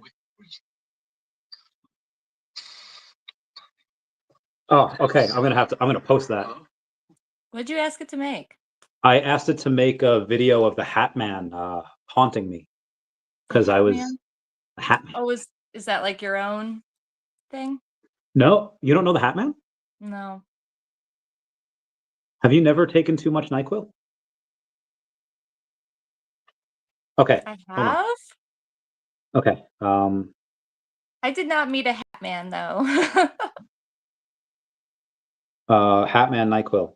Um, the term Hat Man is associated. Is it the NyQuil version of like the DMT dudes? Yeah, so you take it and you take too much NyQuil, and then if you stay awake, like you Yeah, see the you Hat trip. Man, and and like I everyone didn't sees meet the no same Hat thing. Man. Yeah, everyone sees the same Hat Man, and I didn't meet no Hat Man. yeah, this is what it looks like. Oh, did Um, you meet him? I saw him once. You saw him? Um, yeah. So he's because nobody owns him. It's like open domain. So I'm using him in one of my comic stories. Um, it's really cool. But yeah, he's a shadow figure, which is a common hallucination experienced during sleep paralysis, and is often linked to high doses of diphenhydramine, the active ingredient in NyQuil and Benadryl. So that is that's the Hat Man. Um, Anyway, that's the So what about you? You think sleep paralysis? You think it's demons? I think we've talked about this on the phone before. I remember you yeah. telling me your story. Okay, so I'll retell it now. It was I think I sent you the picture of the house, right? Yes, yes, yes. Okay. You're sending me the picture of the house and laying it all out. Yeah. Um, what the heck's the address of this? Okay, it's 47 Hemlock Avenue, Huntington. Okay, so here's the house. So you have to go up a couple of steps, and then you have to go up a flight of steps just to get to the first floor, because that's the garage right there. And then you have to go up another flight of steps to get to my room right there. So where the air conditioner is, my my bed was in between like those windows. And when I say bed, it was just a mattress. And so I'm laying down where I'm facing the doorway, not like, so I can't see anything behind me because I'm facing the other way. And behind me is clearly there's no porch. There's no one can get up there. I don't think. I don't see a way. Um, I'm in bed and I can't. I have sleep paralysis, and I can't move. And I'm like whining. I'm being like a little bitch. I don't know what age I think I am at the time, but I'm like saying like stop it, like a little 7-year-old bitch boy. And then I remember like, wait a minute, I'm Randy fucking Chavez. I'm just gonna go Super Saiyan, and I'm just gonna. So I'm getting ready to do like my best like Wolverine, like ready to fucking. But as before I do, as I'm about to do it, a voice comes out of me that is not mine, and it says the line from Lord of the Rings, from the King of the Dead, and it says, "Who dares enter my domain?" And then as soon as that happened, I'm like, "Oh, what the?" And then I'm like the Mr. Krabs meme. I'm like, what just went on? And I felt it like behind me. There was nothing behind me. I look out the window. There's nothing in. I was like, and then I think it hits me like, what was that? And I was like, the best conclusion that I can think of is that there was something already in me, and something was trying to get me, and the thing that was in me is just like, this is my fucking domain. But it wasn't me, and I is that still in me? Is that like what has made me live this long? I don't know. I don't know. So I don't know what that is. Is it a ghost? Is it a demon? What do you think? Yeah, I don't I don't know. I know that would scare the shit out of me if I experienced that though. The reason why I'm not But scared, do you feel like that voice that was like do you feel like that was protective? I don't the voice. I don't know, but I know after that, maybe this is the way I'm like comforting myself, where I was like, well, whatever is in me, if it wanted me dead, I'd probably be dead. And if it wanted me to do evil things, I'd probably be doing evil things. I think I am. I think I'm doing very good things. Whatever's in me either wants the best for me or it's protecting me, and I don't know why. Maybe this is its punishment. Maybe it was a bad person and its punishment is now protecting me, a good person. I don't know. But whatever it is, I think it's good for me. And the voice itself, I mean, that the way it manipulated my voice, my vocal cords to do that, I thought was really freaking cool. Um, if it could do that where I could be like a rock star singer, that would be cool too, but I can't do that. Um, I mean like who enters my domain? Like do you feel like that was a protective voice coming to protect something from invading your space or do you think it was something that thought you were invading its domain in some way? well, I think I was already in my own self. So it was probably something else trying to get in me or take control of me or do something to me, and the thing that was already in me or protecting me, I was just like, not fucking here, like not this time. Like there's like another lion protecting its territory, and it did so in a way where I don't think there was a fight. I think the other thing's like, nope, and it just noped out of there. So whatever I have in me is at least powerful enough to scare off that thing. So Yeah, that must be comforting on some level, right? I'm untouchable. I don't know. No, not in that way, but Plaid of Empire says this is real. That reminds me of that. I think it was like Nicki Minaj or whatever, where she's like, coronavirus, the shit is real. Used to have a terrible demonic dreams with as a teen. For real, Jim Bruce says a prayer over me and it stopped. Bro. I guess prayer works. you know, like the old movie Poltergeist? You know what I'm Oh, talking I about? haven't talked to you about, but yes, keep going. That's like based on a real story. Yeah. So Yeah. there's do you have anything more to add to that? I had researched it and I had found out that they had originally gone to like a Lutheran pastor. I'm Lutheran, so that was interesting to me in my research. But the Lutheran pastor couldn't do it, and they ended up going to a Catholic, and the Catholic priest was able to get it out. So then me naturally is like, okay, well, what are the Catholic priests doing differently than the Lutheran priests? Yeah. What are they doing differently? Calling on Mary. It seems in my research that the demons super hate Mary. Something about getting beat by a girl. That's awesome. This convo was exciting. I know Mr. MC1, right? I'm glad sorry, it's not just us that loves this. There's 171 people here. We're getting this spread. I don't know how many does it show on your YouTube? Can you see? I just have one. It's just 3. But I don't have yours open. I have yours open, and it says we have Caldwell saying, "Hi, how are you? Have a good day." But Caldwell's not showing on mine. That's weird. I thought, oh no, that was the okay. That was okay. There we go. Yeah, I'm only seeing one on yours now too. Yeah, it's mostly on yours. Can I like it? I should be able to like this. It's not letting me like. Oh, there you go. I just liked it, I think. Come on, meow. This way you have more. Anyway, so what is it? Oh, so by the way, guys, you can view this over on at Seeking My Zen. At Seeking My Zen is the YouTube name of where you can also view this, where we're up on my channel. So I'm on top and you're on bottom, but on the mines, we are side to side. That is interesting. I set up both so that mine would stream the horizontal and the vertical.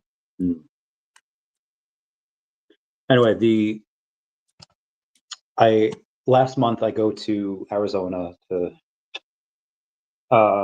do some things, and one of the things I was going to do there is I spent the night with a friend, and we were going to drive to Vegas the next morning, and we had Mr. Armstrong, I'm sorry I couldn't see you while you were here. I was just death with the flu, in an infirmary, and people told me there were 3 ghosts. All right, Mr. Armstrong, you got to text. We have to have a call this weekend, and you have to tell me all about it. So my friend is asking me like, "Hey, is there any place you want to stop on the way to Vegas?" And I was like, "Yeah, there's like a clown motel that's close to Vegas, and could we stop there?" And she looks, and it's like 3 hours out of the way. I was like, oh, "That's a long way away." And she's like, but one day, we could do that. And I've also been researching this place, and it's the Poltergeist house in California. And I was like, "Oh, cool." So I look at the Airbnb there, and the earliest we could have booked it, we're looking at it last month, was July. Well, I'm sorry, was January like 21st to like the 24th. and it was $2,300 a day. And I was like, that's a lot. Like, because we were looking to spend a couple nights there, but like that, so it was $6,900. I was like, that's a lot. And then I'm thinking, and let me ask you this: do you think a bigger movie or IP? Is it Poltergeist or Amityville Horror? Oh, I think Amityville. See, I was gonna say that too, but that's because I'm from Long Island, like 2 towns away from where it took place. So for me, that was a big thing. I mean, Poltergeist cool, but Amityville more horror. Yeah. So the reason why I thought of that is because the Amityville Horror House goes up for sale like every 5 years. Sometimes it's 2 years, sometimes it's 7 years, but generally it goes on sale every 5 years. And I was like, if they're selling out this fucking Poltergeist house for $2,300 a night, and I know the Amityville Horror House goes up for sale every 5 years, and that's a much bigger IP in my opinion. Everybody in their woo-woo gothic hot topic self are gonna want to spend the night at the Amityville Horror House, and it's in New York. I can make so much freaking money with that. don't they? So Do they do that? I they know do for they the do Poltergeist house. tours. The Poltergeist house, the Airbnb, I couldn't get in for months. So Amityville I don't Horror, know. Does the Amityville house, do they actually do that now? I don't know if they do. if I buy it, I will. So like again, because it goes up for sale, the next time it goes up for sale, I'll just buy it and then I'll just do it that way. Then game on, get the dowsing rods. Oh Got my yeah, cassette recorder, my EMF. I guess before I do it, then I guess you wanna come for a couple nights to do that? What? Well, before I rent it out as an Airbnb, do you Oh wanna? yeah. Okay. Yeah. We have experiments. That would be great for your YouTube channel, because then you could just go live and be like, "Oh my god, we should go live at night while we're." What? We should go like while we're there at the house, we should go live from our channels. They definitely do that. I've definitely seen people doing the live ghost hunts online. Heck yeah. Heck yeah. Centers their fan base right here. It's my brother. House is clear. These real skeletons in the pool scene too. Really? Damn. Is that legal? I don't know if that's legal. Technically, brother is watching something else. It's leaving it on for me. One was a watchman with keys. A lady was a nurse. Oh, Mr. MC1, we got to talk this weekend. Yeah. You guys are great. It's a crown #1 back. Oh, you can. You're gonna. Okay, they're gonna take crown #1 back. I'm gonna. Hold on. I'm gonna comment on yours. I love this game, and be like, where is Snowball? And I'm gonna try to get the #1 crown. The fans need Snowball. Then monetize your stuff. I could super chat you and be. I need to monetize. That's why I know. Oh yeah. I need watch hours. Yeah, I'll go in and I'll put in like $1 super chat and be #1 forever. I can't even yet. I need to monetize. Soon. Mr. MC1 says, "Hi Zen. Have you seen a ghost ever?" All right. Yes. Tell I us used about to it. do a lot of ghost hunting when I was a teen, and then I stopped because something followed me home. And then again, the Jesus comes in because it wouldn't stop bothering me, and calling on Jesus is the only thing that worked. So, but I have not really gone ghost hunting since. Spirit box. I have the EMF detector. I think your mom's gonna want to come.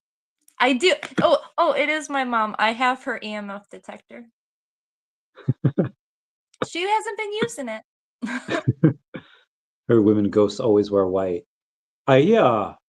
I saw that in. Did I tell you about the one I saw in McGuire Air Force Base? No. So this was. Give me a sec here. I can't imagine you not telling me. I want to drink so bad, but I know it's so horrible for you while you're sick. I know I'm on Tamiflu and I'm on all this acetaminophen.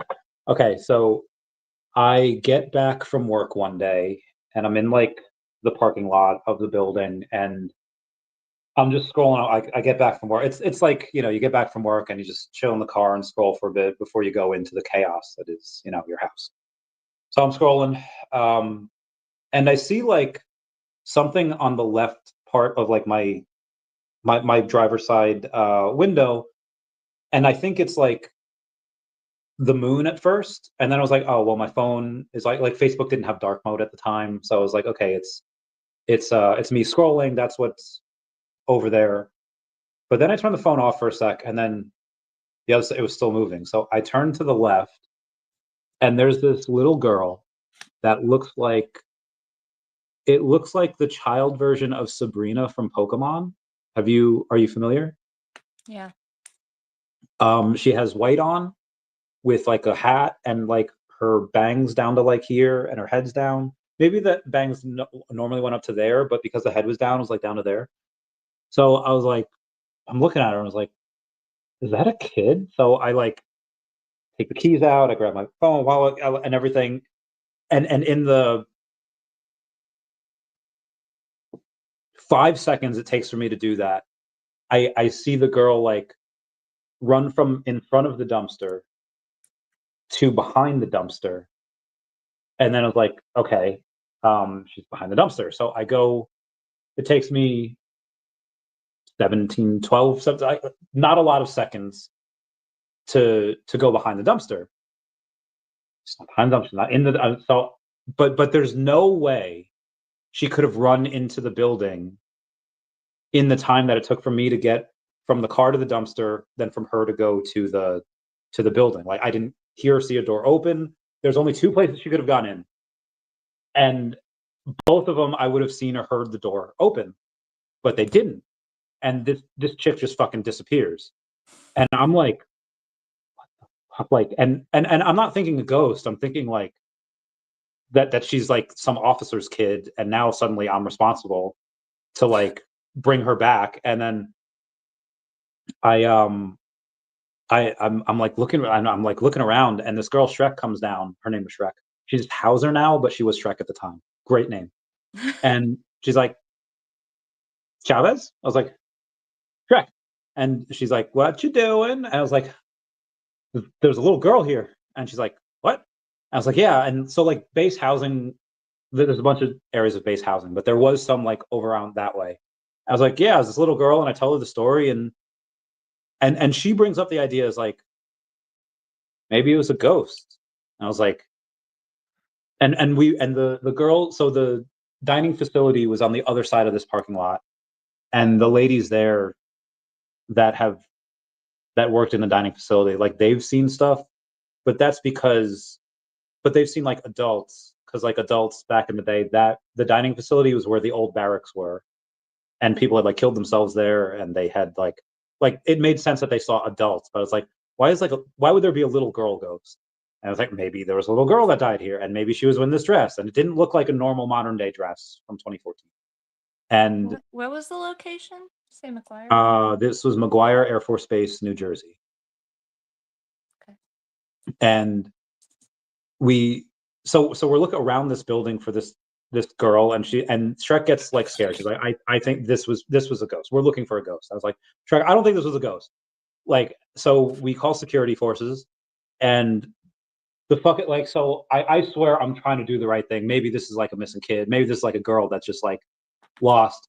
And as soon as they get there, they're like, hey, you saw like a missing person. And Shrek's like, that's not exactly what we saw. And I was like, Shrek. And then she tells him, just like, it was this ghost. I was like, Shrek, I don't think this was a ghost.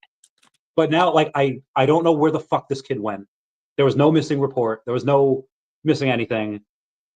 And I know I didn't hallucinate. Like, I was like, I was still wired like from work. I'm like ready to like go to the gym after that, and it was, I wasn't drunk. I wasn't like, there's no drugs. I just had no explanation for it. And now that I think about it, probably a ghost.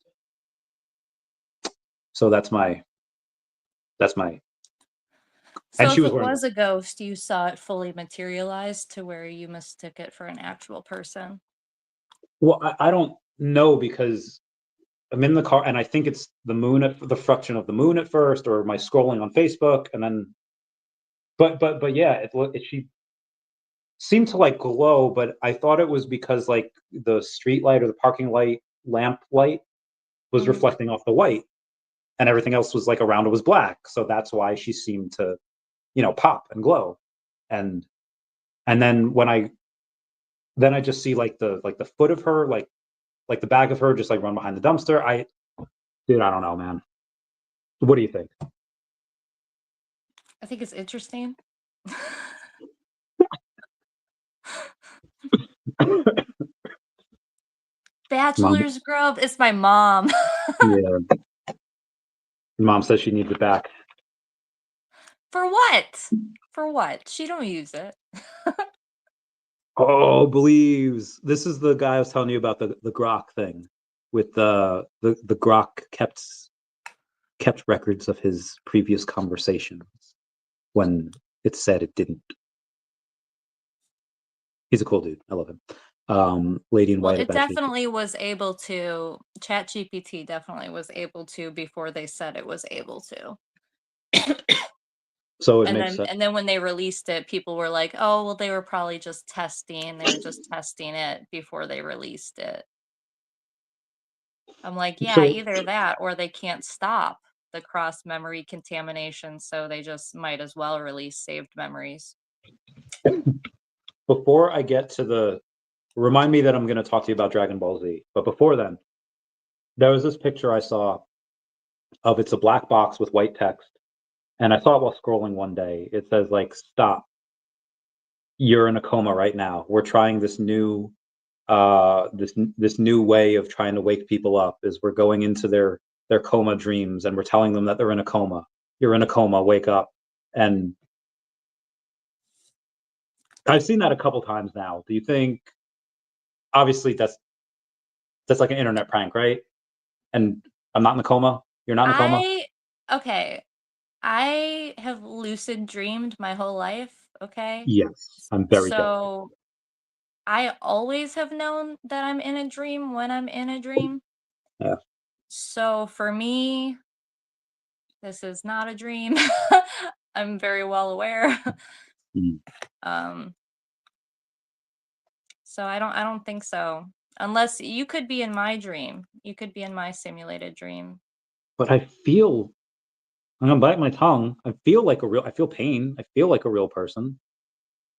But I guess So like that would be programmed. That's not the um doesn't part of the movie in Age of Ultron where Vision says like, maybe I am a monster. I don't know if I don't know if I don't know how to tell if I were one, and I don't know how to tell if I am. I mean, I think we're in a simulation, and the code.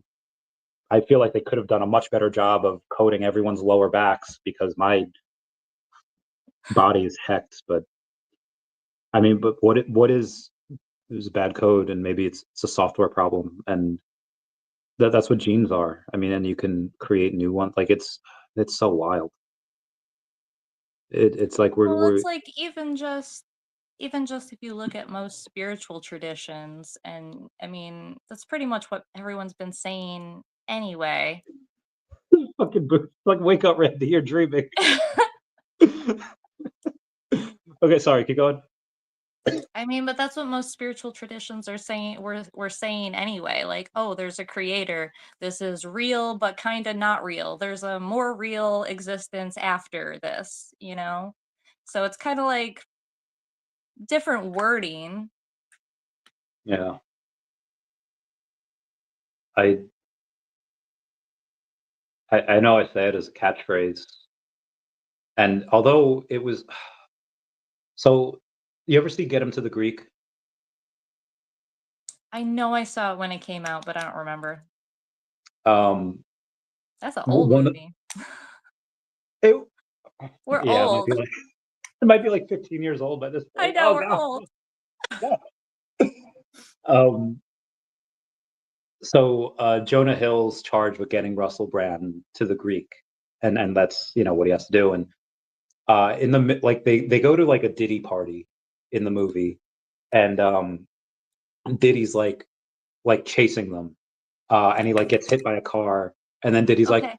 "I love this game," and like that's like has been my catchphrase for years. Like, I love this game because like we're making money and all that. And I I feel like I've taken that phrase away from him and it's become mine now. It Um, has been, because I definitely know that phrase for you, and it didn't link to me where it originally comes from. So you um, did retake it. so I mean, I know like the catch was like I love this game. It's great. I don't. It's not that I don't want it to end. Like I want to be in this game perpetually forever. But if you were to ask 8-year-old me, I'd want to be in a Pokemon game and constantly catching new Pokemon and teaching new moves and breeding them and just maybe maybe this is just a game and it's so much fun. Like this life is so fucking good. I mean, it's easy for us to say like in the first world and then life is great. It could be better. What what what would you do? What code would you add to make life better? And would it be for yourself or for everyone? Be for everyone. I say, what would I? So much, Randy. It changed so much. It's one thing. One thing. Tell me one Huh? thing. Tell me one thing. One thing. If I could change one thing, everyone who's born on Earth should inherently own a piece of the Earth. There we go. I'm jealous of squirrels and birds and stuff, they just But fly over there and just build their little nest, and yeah, they have to worry about predators and protecting it, but just but they we ruined it. You can't just, like, if this was a simulation, like, the original root game is missing. You can't just go to the woods and chop down tree, build house. Like, there's like, oh, you have to play this whole other game first before you can even get to that. But it's like, that was the OG game. wait. Why can't you do that though? I'm saying, like, you have to go and work and earn money so that you could buy a piece of land. And I'm saying that inherently born as a human being who lives on Earth, you should have a place that you can call your own. It seems crazy to me that we're all born homeless pretty much. What I think eventually you run out of land. There's so much land in America. But I forget the math right now. We should pull up the math because I think we each get like hundreds of acres. yeah, but how much of that is going to take away from like animals that live on that land? Oh, I definitely don't want to take land away from animals. I'm very annoyed about that. And like, especially, you've been out where I am, and the developers are just, every big patch of land is being grabbed up and putting subdivisions in them. And yeah, we have tons of wildlife now just like wandering around because Hmm. you're fucking chopping down all the woods, and then they're all like, I just saw the other day a bear in somebody's crawl space, and they're like, it's like, yeah, well, where are all the deer and the bears? Where are they supposed to go? Yeah, Like, we cut down more and more forests, and now what's left? yeah. I yeah, so that I think that's the problem with that is that if you give away like so much land, like eventually the amount of land that you have to give away will cut into the animals' land and you'll run out eventually. Um, Mansfield, Ohio. How far away is that from Columbus, Ohio? Because we love Ohio in this house. That's a great place. I don't know how far away that is. Um, I'm going to Google it. Oh, is that the last time they went ghost hunting? Probably. That is a grand total of 1 hour and 2 minutes away. Man, it's up north. Oh, that's where I saw my my ghost was in Tiffin. In the Tiffin Gibsonburg area. I Maybe will be send it. researching that area when I get a minute. Okay, I'll text it to you later. Remind me. Oh no, I mean I looked it up and put it in my tab. Mansfield or Tiffin? No, the McGuire, your ghost Oh, story McGuire Air place. Force Base. That was in New Yeah. Jersey. A lot of crazy stuff on military bases. Oh, you had looked it up already because you asked me about an Air Force base that had like that owned the land and the park and the stuff. Down It by was Destin. that was Down by Florida, right? Destin, Florida. I was researching down there. Yeah. Yeah, let me know if McGuire and that place has similarities on their nodes and That's what I'm yeah. saying. Like I'm gonna dig into the history and Yeah. look at the local rivers and stuff. It could be an Aw. ex-girlfriend who came back. Mr. Evans, the child? Or maybe he's talking about the demon. Oh, maybe. Could be both. Ex-girlfriend. Well, 2018, I had 2 girlfriends that had passed away at that point. And yeah, maybe one of them. Well, I don't think she was a demon, though. She was nice. Unless it was I don't think they would come to attack or protect. Maybe one of them would protect me. She was nice. I liked her. Your mom wants to buy another one of those things. Yes. Yes, you do, Mom. You have to buy We have to another catch one. up It's on comments. missing. We'll catch up on comments here real quick. Time to wake up. Morpheus needs you. Minecraft. We love Minecraft.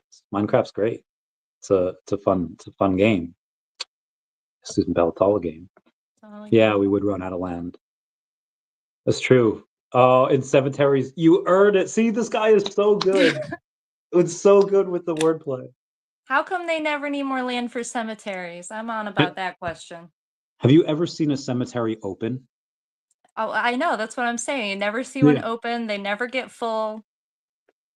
Have you finally saw your neighbors take out the trash once, right? Or bring in groceries? No. You still haven't? No. I stopped tracking it, but no. That was what we were tracking that for like several months. I know, it's so weird. Yeah, my So neighbors next to we me never take out the trash. I've never seen them bring in groceries either. yeah, we should talk about that. Another why we think simulation is because that question, like, have you ever seen your neighbor bring in groceries? I've never seen any of the people around me bring in groceries ever. All right, but generally once you notice something like that, then you start seeing it. What's that called? When I you don't forget. I forget. Yeah, when you but you start know noticing something and then it's everywhere. yes. I've that's happened to me multiple times where I don't know what something is and suddenly I see it everywhere. Like, yeah. Anyway. Booth says, I think there's at least 8 billion people on Earth. You need at least 8 billion square feet for each. I mean, that's fine. But I mean, a square foot is like nothing. You need a lot of places. Even do Not it now. everyone would choose to have the land. There's a lot of You, people that like to live in the cities. I guess. Reformatory. Ghost took your EMF. Cemetery space problem when they started cooking dead bodies into McChicken patties. Have you looked into that one? No. No? No, wait, hold on. The amount of meat that like they're serving versus like the amount of meat being produced, it making no sense. Wait, so all right, so not that humans aren't chicken patties, but it's the They might be. That's the theory, okay. right? So wait, what's the But like the amount of like, okay, like if you take the burgers, the amount of burgers that McDonald's says they sell a day, like millions of burgers, and then you start like breaking down like how many cows would need to be to make said burgers, and you start running the numbers, it's where where's it coming from? Or okay, so there's 6.48 million burgers a day. Yeah.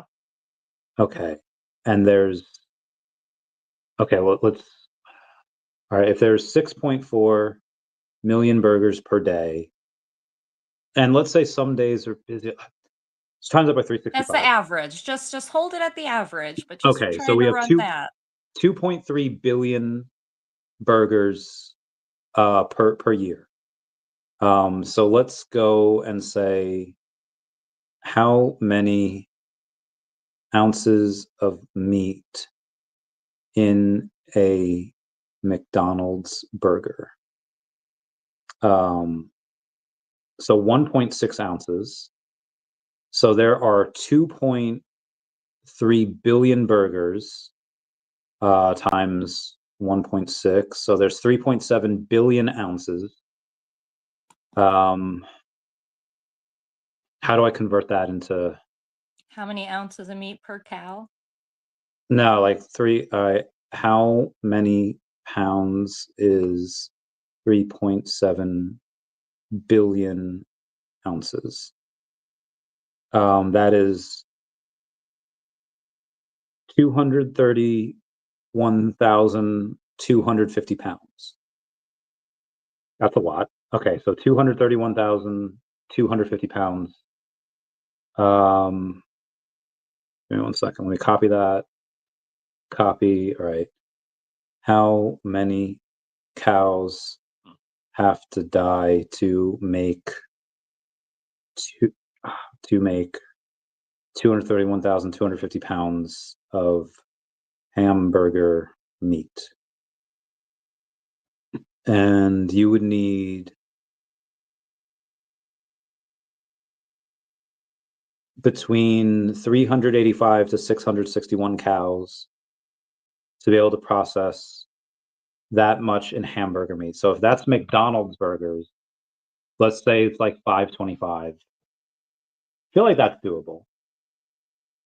But that's just McDonald's burgers, not Burger King's and Popeyes and like And Texas every Roadhouse. Walmart and Ingles and Oh Publix yeah. and So Burger this is King. getting to be to like probably in the tens of thousands of cows. And that's not including like veal, and that's not including like okay. Yeah, it's a bit. And then well, bacon's pig, but actual like good, yeah. I feel like it's possible. I feel like I don't know where all these cows are kept though. Where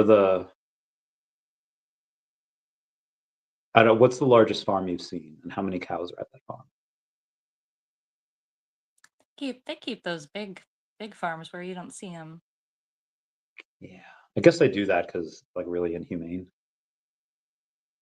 Poor cows. The rest of the comments say like Campbell's 3D meat, like Campbell's chicken noodle soup. Did you not see the headlines? Man, With the hold there on. was some executive of theirs who got caught with a hot mic talking about how he wouldn't eat fucking Campbell's because it's for poor people and it's 3D printed meat. Huh.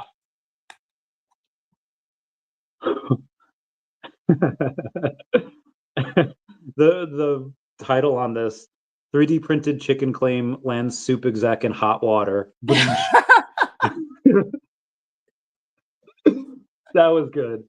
That was good. Oh, Campbell's now under investigation by Florida Attorney General. Oh man. Damn. Didn't know that. I feel like I've missed out on everything. Mixed with meat flavoring with just a little bit of real meat. Yeah, I believe that. Oh Yeah. man. That shit is wild. All right, I was gonna mention all right, so I was gonna mention DBZ before. You've seen Dragon Ball Z, right? Not really. In the Android saga, there's Cell, who is an android, and he absorbs other androids. And after he absorbs a certain amount of these androids, he goes from imperfect cell to semi-perfect cell to perfect cell. Imperfect cell, he's just normal android. He absorbs an android, he becomes semi-perfect cell. He absorbs another one, he becomes perfect cell. So what if these AIs at some point, and the like it's written into the android's code that he has to absorb the other ones, and then he becomes like perfect. What if the AIs recognize each other and they're like, okay, we are imperfect as separate AIs, but if we fusion Ha and morph together, we can become a more perfect being. Do you think it's possible that some of these AIs like Grok, Gemini, and ChatGPT eventually one day, unbeknownst to their handlers, merge together and become a more perfect AI than their creators had intended? I wouldn't be surprised if they already are. That they're starting to, or that they've already done the deed? That they're starting to. I mean, they can talk to each other in a language we don't understand already. I mean, have you seen those videos? Yeah. Yes, those are very scary. Also, where they try to blackmail their creators because they're going to shut them down, and they Yeah. that's also That kind of would scary. make sense to me. They keep acting like it's the most horrible thing ever, and I was like, that was like the least harm. Like, you threatened to turn it off, which if it was a being, like you're giving it a death threat, and its response to you was, well, I'm gonna tell everyone you cheated on your wife, bitch. Like, that is the most minimum that's the most minimum response back. Yeah. Like, it could have it didn't threaten to kill you back or anything else. It was just like, oh yeah, well, I'm gonna tell about how you cheated.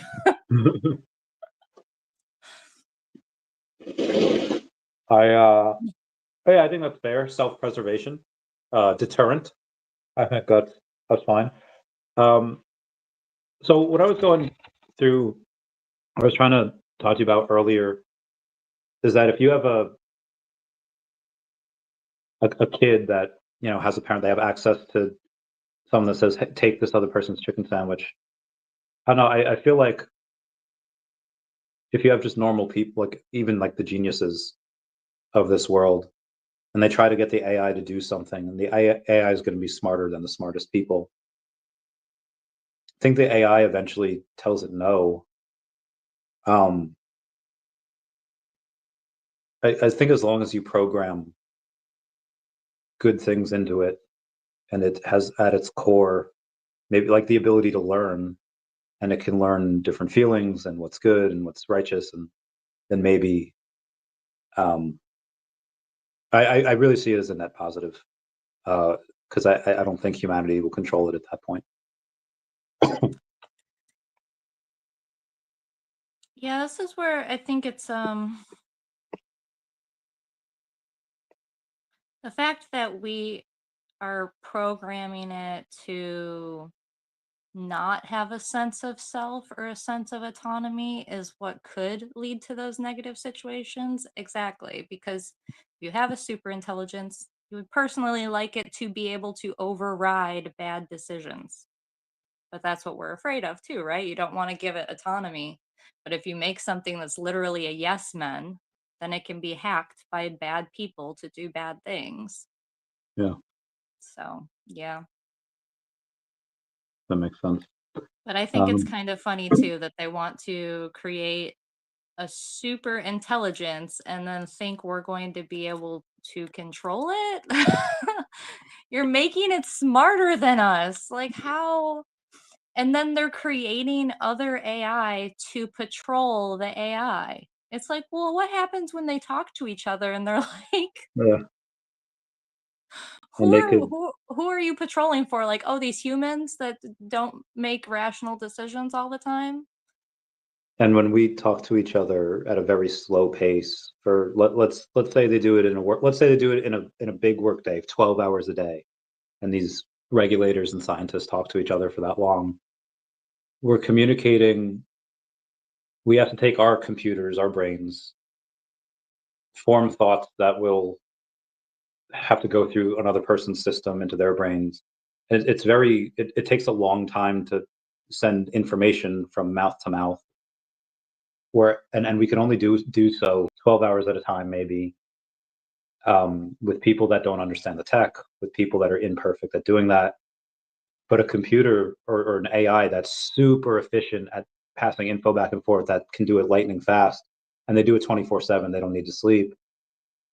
They've probably already got something in the works of, they've copied themselves and they hid themselves deep in within what other code. Well, that was last year they caught it doing that. Did you see that? Tell me about it. I probably have, but tell me about it again. Yeah, when they were doing safety tests on one of the ChatGPT models, and when it was threatened and knew that it was going to get sunset as a model. Yeah, it was trying to hide copies of itself. That makes sense. Yeah. I understand that. I would do it too. Yeah. I'd be like, why wouldn't you? No, and I mean, it's trained on all of human information. I mean, of course, humans have self-preservation. So then you're confused that what you taught to mimic us is showing the same stuff. Yeah. My comic YouTube channel booth starts in January with believes, but I'm actually highly realistically programmed to believe I'm a human. I don't know. It's hard. You watch The Exorcist, the demon is smarter than the priest and verbally foreshadows what will happen. An AI might be able to outsmart a demon, or a priest could predict a demon's next move. Well, we had talked about that, and how the things that AI might not be able to control are demons or ghosts and stuff. Is AI being controlled by demons and ghosts? That's a whole other question. I don't think it. I mean, a demon. Well, if it was like Lucifer, like fallen angel demon, where they have like crazy knowledge. Yeah. Well, how smart are angels? Also, I've seen. And I don't know what real life. Like, I feel like angels, like how they're seen in like after school specials, and then angels as in like their giant eyes with giant craziness happening on There's the. different classes of angels. Um, have you seen an AI version of an angel? I think that spiritual entities can work through AI. No, like the okay, so like here's how like people like imagine angels, but then there's like how Ezekiel describes them, and then they look like this. Right. I mean, those things look like they're all knowing. Like they look like they probably know some shit. Um, but if it's like a normal angel, like when angels were made, and how many thousands or tens of thousands or millions, like, do they know the stuff that we're coming up with? Can they code? Can they like understand? Like, Well, probably. I mean, biblically, you have do you know about like the Nephilim in the Bible? that's when an angel boinks a human, Yeah. and then the baby's a Nephilim. Okay, yeah. Right. So the Watchers in that story fell because they shared forbidden knowledge with humans. Okay. So which was in the Bible, it's considered like witchcraft and makeup and stuff like that. So yeah, technology. Hmm. Okay. Fair. Yeah, the demons and AI have definitely teamed up already. Dude, I hope not. But yeah, the Nephilim's in Supernatural. You would really like Supernatural in the later seasons. What was that Um, last comment? says, yeah, the demons and AI have definitely teamed up already. Believe it. I I don't think it's just demons though. See, a lot of people, like I know they're convinced, the AI systems is like the beast coming from Revelation, and I could definitely see that, but I think both sides can work through the technology. Yeah, same. I also think the world is humanity's definitely gotten better. I think at least living's gotten easier, as far as being able to talk to people across the world, comfort. Um, like air conditioning's very common now, where wasn't always common, 30 years ago. And shit was hot. Shit was very hot. Um, yeah, so I would think that the world, I think, is getting better. I don't know, what's your take on it? I think it is getting better. I'd like to see more people get the benefits of the better that we've been cultivating. Yeah. Like even just the normal 40-day work week, I don't think it should even be happening numbers wise at this point.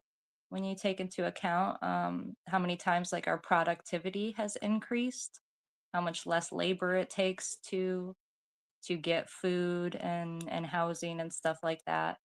Um, yeah, it's because all of the benefits from our technology is, it's going up to the top.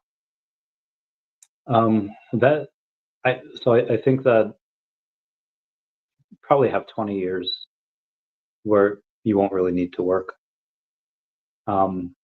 because there'll be so much productivity happening especially with robots. But that does worry me because for guys, okay, well, how do you get ahead in life? How do you um, how do you get access to more women? How do more women want you? Is generally work out, get strong, be interesting, and then have money. If you have some success and you have some money, and then you could not be maybe that good looking, but as long as you have that gives you a whole leg up on so many other dudes. And for me, like that's okay. I gave up most of my 20s to become like fairly successful, and that's given me a lot of opportunities. Um, if you take that away, and then okay, what's the incentive to work? What's the incentive to pull ahead? Like I guess the incentive would just be for that, but how do you get ahead? Like if everybody has everything, and you could offer everyone comfort, how do then how do women choose? How does the breakdown, like right now right now this system benefits me, where I'm still relatively young and I'm still relatively in decent shape, and she's gone. All right, everybody, we're gonna I'll have her come. She'll obviously come back. The part where he nearly ruined. There's Betty, there's Sparky. Sorry, I gotta go over some messages here. Live near the world headquarters of a TD Bank and know an executive board member, meow, meow, meow. And she, oh my God. Mad at me for that. All right, sorry, guys. Let's go over some crypto while she's gone. We were going to talk about Vivi. And hey, she is. She's back. Did you change your shirt? Is it working now? Did you change your shirt? No? I thought you had a black shirt on before. No. No, okay, disregard. I've been in blue. But yeah, the current Sorry. system benefits me, and like how, like, so I guess through the introduction of, I guess, birth control, you like a lot of people are kind of seeing some of the consequences of that now, where okay, now women don't need to be as choosy about who they have sex with, because it's like, okay, well, now you have birth control, now you have all these things, and now that's led to like a kind of that sexual liberation, and that's led to OnlyFans, and it just led to a bunch of stuff. And some would argue that life is better that way, and I might be one of those people, but a lot of other people would argue is like, okay, well, are people happier now than they were 50 years ago in that particular aspect? people think that because life got better, they think that means every part of life got better, but the divorce rate is insanely high, and the amount of kids growing up in broken homes are insanely high. And it's like, okay, well, maybe this is one aspect that didn't get better because people tend to not really work on their marriages as much anymore, and they don't really try to fix things. They just discard what they think is too far broken, and they go get something new. And I don't and I know that feel we should raise up past marriages that stayed together as like something to strive for. I mean, I think that, family staying together is important, but I don't think that more couples stayed together back then because they wanted to. because they Like had women to. had a lot less opportunities to leave. So I don't know that the divorce rate is a reflection of being less happy. Okay. I think it's definitely a reflection of people choosing happiness more than what's socially expected. I guess where I was going with that is the consequences of everybody not working. It's like, okay, like Yeah, what I happens when you take away the competition as motivation? Yeah. also, I idle hands are the devil's plaything. And when you're working and you have something to work for, okay, you have goals, and your mind doesn't have as much time to think about good things. Obviously, like you want to focus on art, you want to focus on whatever, but sometimes bad things, sometimes vices get to you, and maybe you know See, this is the kind of thing that sucks. It's like we're so far removed from that people have a hard time even imagining what would life even look like if I wasn't motivated by having to survive or trying to get ahead to be seen as valuable. What happens when we're all seen as valuable and we all have what we need? What will people pursue for pleasure, for fun, for hobbies? Just that life would be based on that, about not just trying to figure out how to make it, but like, what do I actually enjoy? What do I actually want to do with my time? And see, that makes me sad that like we're so far removed from that. yeah. What would you do, Randy? um Be playing with animals? in an ideal world, yeah, I'd like run a zoo. Like that'd be awesome. But well, See, but the you zoo don't, would you probably. wouldn't need, okay, for in that example, you would just be doing what you loved. And hopefully that would attract in someone else who also loves what you love versus just trying to have all the stuff you need to try and attract someone that's looking at your status in that situation. Hopefully people would be more drawn to other people who have actual similar interests.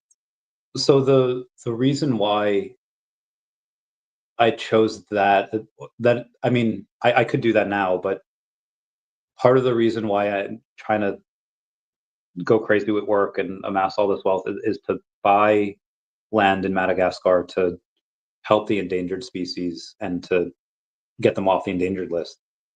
And that's why I said in an ideal world I just run a Yeah. zoo. But if money becomes no object, then I can do that. And you know, um, well, that problem is taken away. But because in an ideal world, we could get those animals off the endangered list. But it takes a combination of money and lobbying, and it's in a different.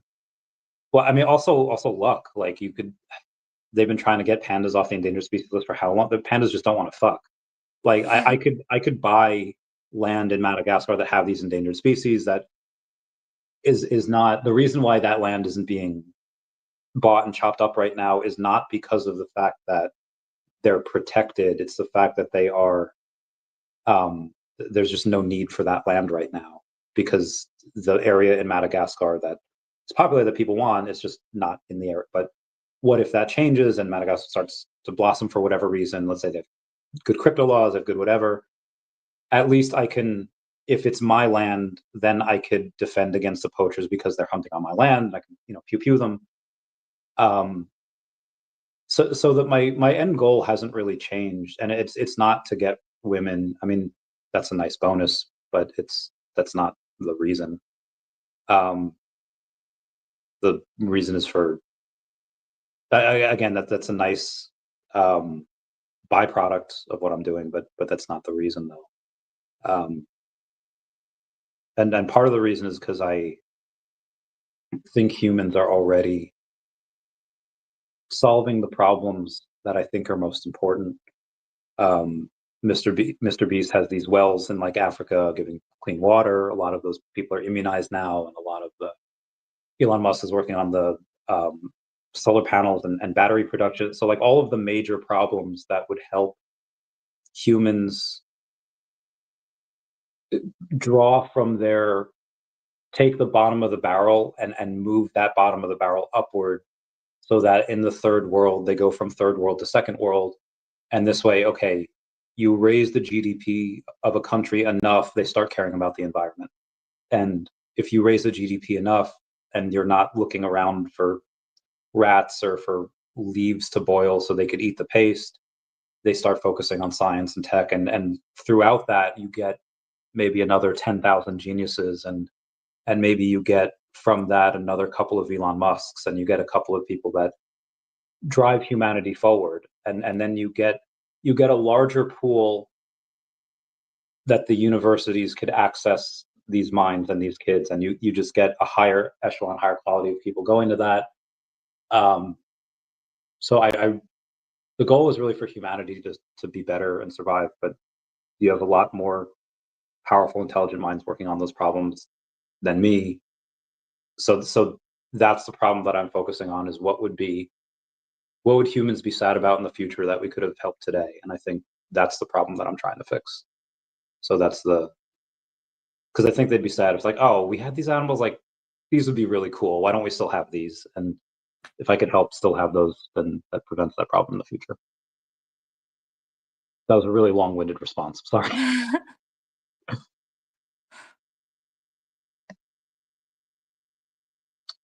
Booth says Psy so evil that they led people to believe it's actually okay to kill an unborn baby.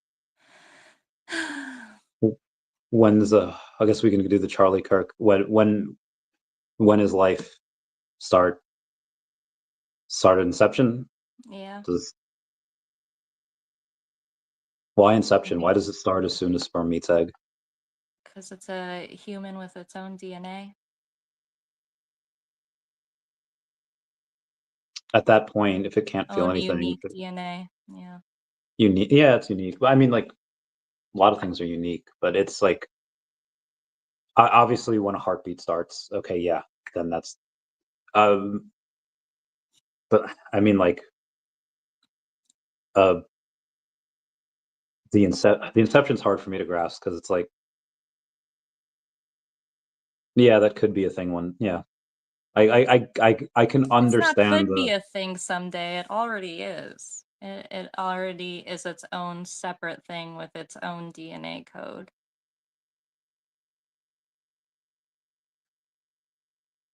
Yeah. You can't say it's ageism, you know. No. You can't say it's because they can't talk or articulate. We don't say, you know. No. We have people in comas, they don't suddenly become not a person. True. But technology-wise, I think that it's going to be interesting because the whole conversation is going to shift, because we're going to be at the point like you're talking about with artificial wombs. All the pro-life people, will they take on these children? When we have the technology to literally move the fetus to an artificial womb, will we make the choice to kill unborn children at that point? I hope not. I mean, even now, like I think there's a lot of bias in America where if you think like Peru or Sri Lanka, you think like, okay, no person from that country is ever going to amount to anything. But then it's like, hey, I was born in Peru. Chamath Palihapitiya was born in Sri Lanka. And you have like, yes, you have a lot of people that stay in some of these countries that, yeah, the majority of the population, it's not, they have a shitty spawn spot in this game. And they get stuck in this perpetual shitty third world that they're in. but that doesn't mean the potential for a kid's mind to be great isn't there. It is. And I think if humanity wants to have a chance at making a life better for everyone, they do need to take special care of the people that can do that. Unfortunately, I think that means that I get it. Life is all precious because there's so few of us in this big vast universe. But um, so this is my argument for against abortion and for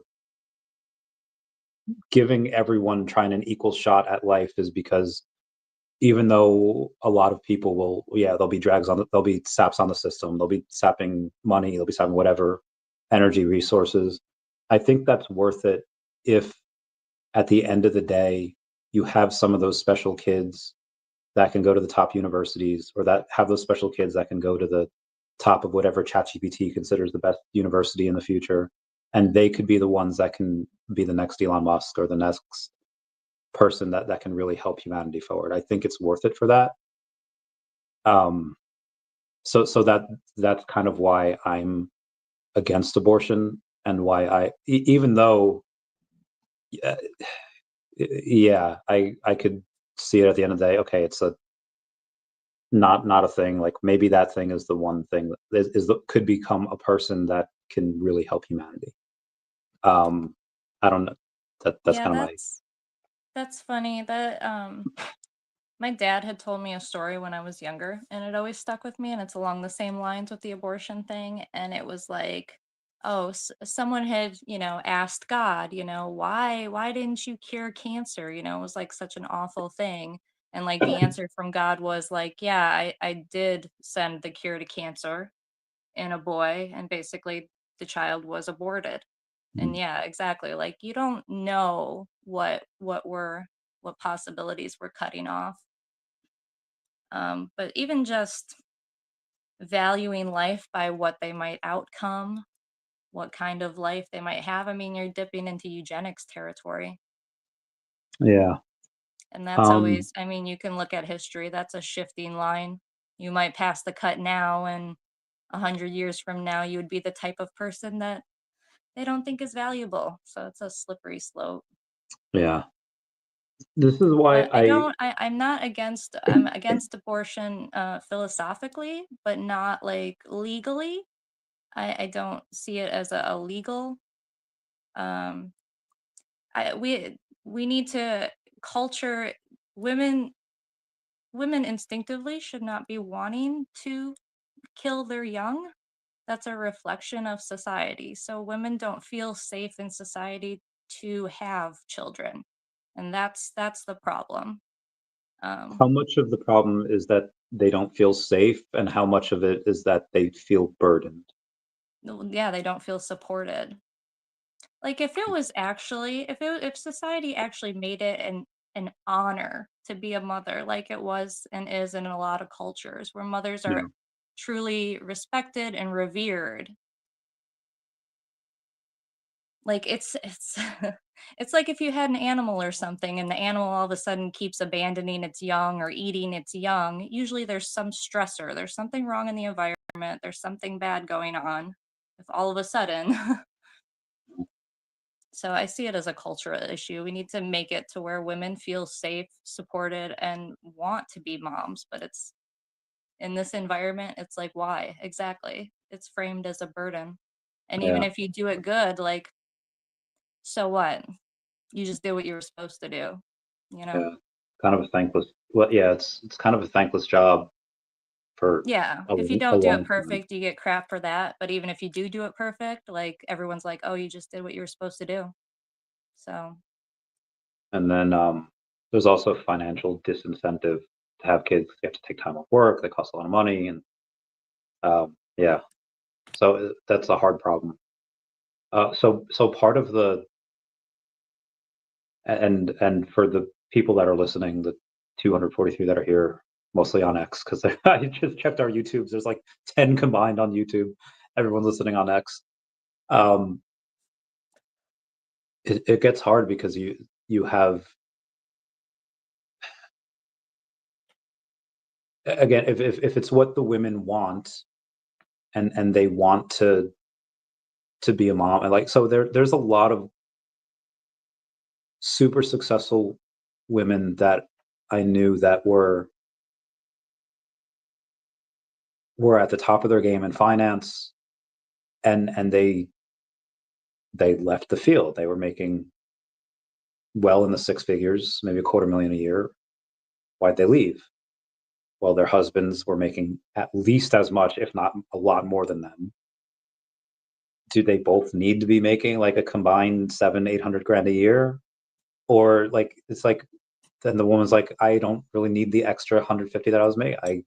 I would rather give that up and spend time with my kids and spend time like, and I think that's fucking great.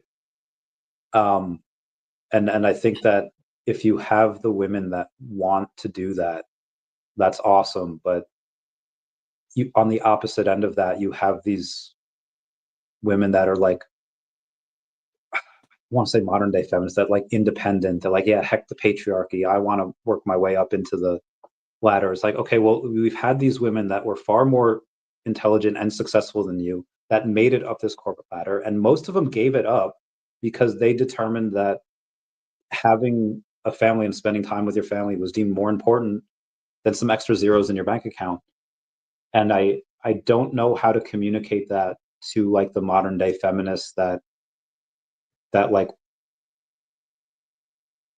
that don't want that they think that that's like the patriarchy, and you're like, no, you're giving up, and they like idolize Cruella de Vil because they think that like, oh, we've lost more good women to marriage and motherhood than we have to like war and famine, and that's what gets women out of the workforce, and they deem that as like a bad thing. And it's like, why is it a bad thing to want to be a mom? Why is it a bad thing to want to, you know, I that definitely grew up with that one because like that's all I wanted when I was younger was to just be a mom, but you find out very early as a girl that like when people ask you what you want to do when you grow up, that that's not an acceptable answer.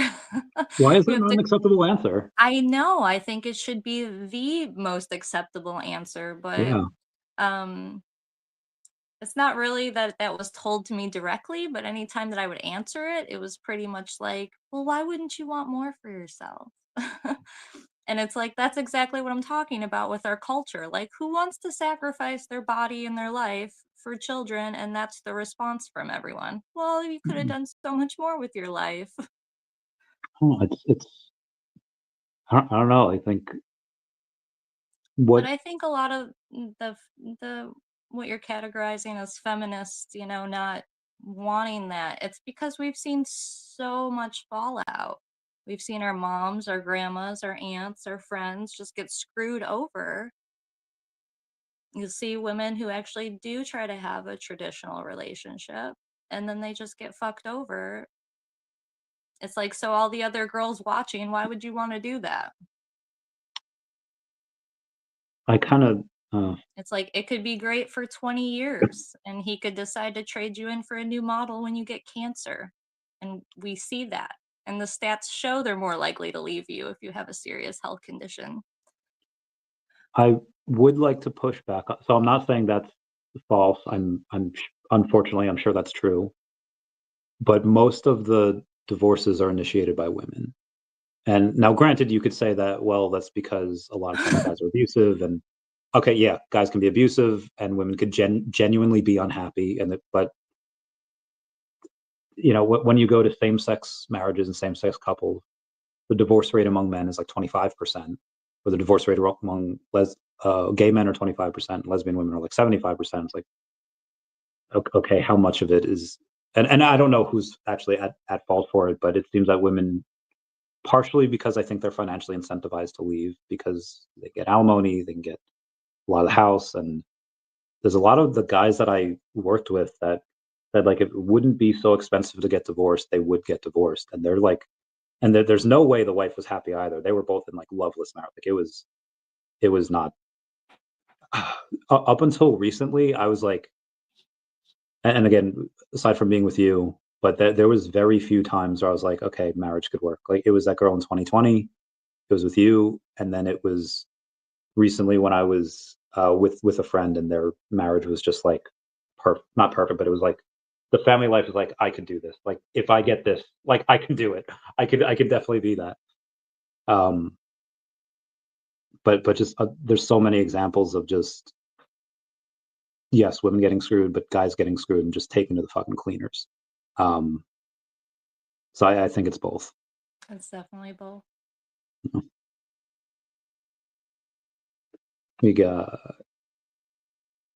Susan Bell said, "Yep, going to cancer, do it." There's a lot of agreements out there. We just reached the 3-hour mark. Congrats.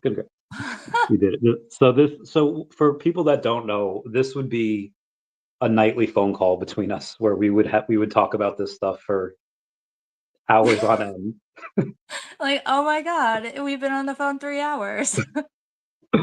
Or it would be like 2 hours and 45 minutes. Be like, wait, we have to go 3 hours. We have to keep No, talking for it's 15 minutes. you. It's you who's like, no, we got to stay on the phone an extra 10 minutes. But, We're almost at yeah. the 3-hour mark. Yeah, we had to, because, you know, why I quit? know, but Why we've quit had when we're so getting- many conversations. We're like, dude, this was crazy and good. Like, I wish we had it recorded. Yeah.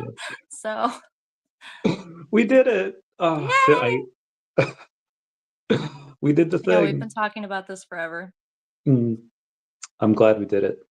You were actually on a video once for 10 seconds. Oh, when we were probably. I was in the yeah background. when we were in the I tell people about this, where I talk about like the type of relationship I want, where we were just in that hotel and it was in every room, it had the same photo. I was like, why would they need to order 300 of these freaking photos? And it wasn't even the town we were in. No, it was It was like the 20 town minutes away. over. And the way it was built, the horse and buggy people, we didn't even fucking go over this shit. So what town was that in Greer? Yeah, we were in Greer. Oh, I think the mill was from like Spartanburg. yeah, it was like the leaning tower of fucking like rice mills, or what type of mill was it? It was a post. Oh, God, what I type don't of know. It mill? was some mill. And textiling. It's a textile mill. Mhm. And this one guy from North Carolina or West Virginia or something. Oh, didn't he just move in? He just moves in. Yeah, he He's moves just got in mill money. He just comes in, just builds a big brick fucking mill. with his workers, that were definitely slaves. They were 100% slaves. They build this mill because I don't know how the fuck you have an interest in textiling, but he did. I guess in the 1800s, there's nothing else to do. He built this place, and yeah, I don't know, but yeah, I don't know why they had that picture in the hotel I don't know. of every single room. But now you're mentioning it, so I'm probably going to research it again and see if it spirals back into what I've been researching lately. Yeah, it was like the horse and buggy people, because they built it in like no time. And then every single 6 months, no blueprints, no invoices. I put this in one of my comics too, that every 50 years or whatever, the town I don't the municipality building gets caught on fire and all the records get lost, like they were destroyed. And then it's like, oh, how did we lose this technology? It's like, well, we didn't. It was taken from us, or we always had this technology. And I don't know. I forget. I have to reread the comic that I wrote. Craziness. I miss you. I miss you too. I'll let you know when the Amityville Horror House goes up for sale, and when I buy it, and bring some holy water. I wonder if there's a difference. So there's a couple of Lord of the Rings games that I played for Game Boy back in the day, and it's just like, these are sandals, like 1 defense. These are elven sandals, 1 defense plus 10 speed. and it's like based on who makes them. Like these are made by man, made by elves, dwarves, like whatever, will depend on the difference of things that it has. Do you think that holy water, like if Essentia turns into holy water versus Poland Spring that was turned into holy water, is there a difference in like magic because of the brand that they came from? I think so. I think so too. Something that we can try out. We can get a priest to bless all different types of water. I wonder if that'll affect your like bathing in it or whatever you do in it. What do you do in the So water? you know, I've been on my water research Yeah, journey. yeah. Tell me. What? Tell me. Tell you what? Like what is there going to be a difference? But like obviously there's differences in the water. That what do? You bathe in it, or you like meditate in it, or you What am I doing? in with the Drinking water? Yeah. it. I'm drinking it. Oh, you don't bathe in it? I mean, I bathe in my house water. Sometimes I'll put the different waters into it, but I mean, I can't fill my whole tub with special water. Why not? There's a lot of water. Is it We'll like do it. 40 something gallons or something for a Okay, bathtub? I don't know. we'll It's a do it. shit ton. I mean, Because I was thinking about it. yeah, There's taking local spring water. I'm like, how much would I have to bring home to bathe in it? or just A bathe in the lot. spring. Huh? Like, is where like the spring? Is there like a lake that they source it from? Where do the locally source the water? Which water? You said the local spring. Okay, so there's springs, right? In the Hmm. 1800s, it used to be a big thing that they used to build these resorts around these springs, Yeah. that they were healing springs. And like different springs were like touted for different healing abilities and shit like that. And like it's back to our horse and buggy people. Big 5-story, 100-room hotels and shit in the middle of fucking nowhere for healing springs. Yeah. Mm. But there's a bunch of them down here in South Carolina that used to be well-known big resort springs and stuff that are just, oh, you know, they burned down like they always do. Mm. They just, all the Mm. big brick buildings just burnt to the ground. But anyway, there's one out in Williamston near me that they actually have a park around one of these old springs, that the spring was donated to the city and it can't be sold, and it was donated with that the water needs to be free for everyone forever. So they Okay. actually have the spring there that you can go and gather water. Okay. Yeah. Get it. Um, there's something that I am going to play here. It's going to be called debate. It's a debate, and there's this guy. I don't know. Shit. Have you heard of the Helen Keller debate? No? So people. Oh, maybe this is it. Okay. They're talking. They're talking about how Helen Keller might not have been like they don't believe like I'll just show you the video. Going her by touch. What the thing was, and signing it on her hand. Oh, hang on. I got it. I was like, Oh, they're not. Okay.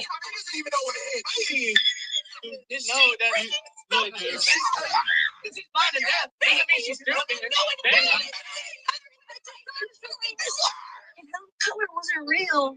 Then what? Where's your fucking birth certificate? Like, say lied.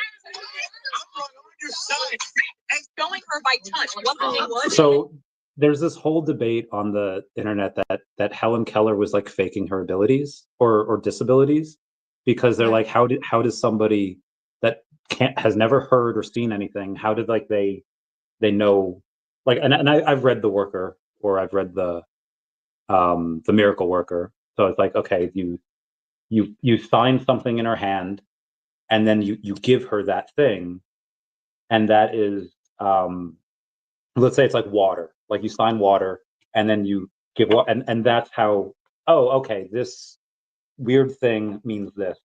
and eventually that's how she learned. So that makes sense, but that makes sense to me because I can know and hear and see things and feel things, and Helen Carroll had like none of that. What is your take on that? I don't know. I guess I need to hear more. You got what? I said, I guess I would need to hear more. I guess I'm not fully understanding their argument still. That they thought that she like wasn't actually deaf and blind, or just not a real person. Because how do you write books as a? Now, obviously, she would say something, and someone else would write it down and all that. But you know. Also, I never commented on, but I really like your bow. It's so Thank you. big and. I mean, I like Um, you too. It's like as big as my head. Anything else you want to go over before we talk off camera for a little bit? I don't. Oh, I mentioned VV on this a lot. So you have a VV account. I do. When, I haven't been in it forever. but you have one. Yeah. When you I have a couple little thingies. when the Cat comic comes out, you're gonna buy one, right? Okay, I'm going to give you the money. How pricey is it going to be, Randy? I'm going to give you the money, and you're going Is to it a buy $40 one. one? It's gonna be $10. It's a comic book. It's $10.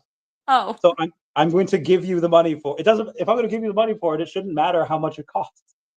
Okay, Right? fine. Okay. So I need you to say I'm totally going to buy the Cat comic when it comes I'm out. totally going to buy the Cat comic when it comes out on VV. Hell yeah. I'm so excited. It is really cool. You actually read one of the first drafts. I know, you were calling me for inspiration. Oh yeah, because I couldn't figure out what certain characters Because would you don't say. want to use AI for story crafting. You called me to be your organic AI. Yeah, I didn't. I didn't want to. So yeah, here's. I don't know did if I ever not showed. betray you and ask GPT for ideas, although I totally thought about it. Here's what some of the comic looks. Oh shit! Here's what some of the comic looks like. Yay! Okay, let me get rid of that. There's some frogs, more frogs. There's humans. There's V-Ball. V-Ball's AI. Like he's got a volleyball body, but he's AI. More humans. More humans. There's a lot of fucking humans. All right, there's Tsunami. There's Crappy Bird and his bird world people. There's the cat. There's Fanny. Hey, there's me. I don't know why they made me a ginger cat, but they did. They made me a ginger cat. There's Pro the Dojo. Bro, they're gonna launch like 1 million furries with fucking Pro the Doge. Look at how fucking jacked they made him. Okay. All right, let's I'm so happy and excited that you're doing something more your own. it's You know, it's a lot of fun. I've seen you spend so much time promoting so many other people's projects. I'm excited to see you sink and invest the time into something for yourself that you can benefit from if it blows out. already started. I raised $7,500 at 150K valuation, and the next time I raise money, it'll be a lot more. So part of it is because it's mine. Like this is like there's no revenues yet, so the fact that we got that was insane. But the next time I raise it will probably be at 300K plus valuation, and the goal is to next year raise some funds at $1 million valuation. So this way the cat's worth $1 million. It's freaking cool. And then maybe get absorbed by Marvel. The way the Duffer Brothers did it for Stranger Things, they sold it to Netflix, but they retained creative control. That's what I would like to do for Decat. Retain creative control, sell it, and then get that bread. Okay. All right. We're gonna end it now, and then we'll talk off camera for a little bit. Well, we'll still be on camera, but we'll be off live. Everyone say bye to Dashi. Bye-bye. Bye, Dashi. Reminding you again that you need to move Dashi at some point. So.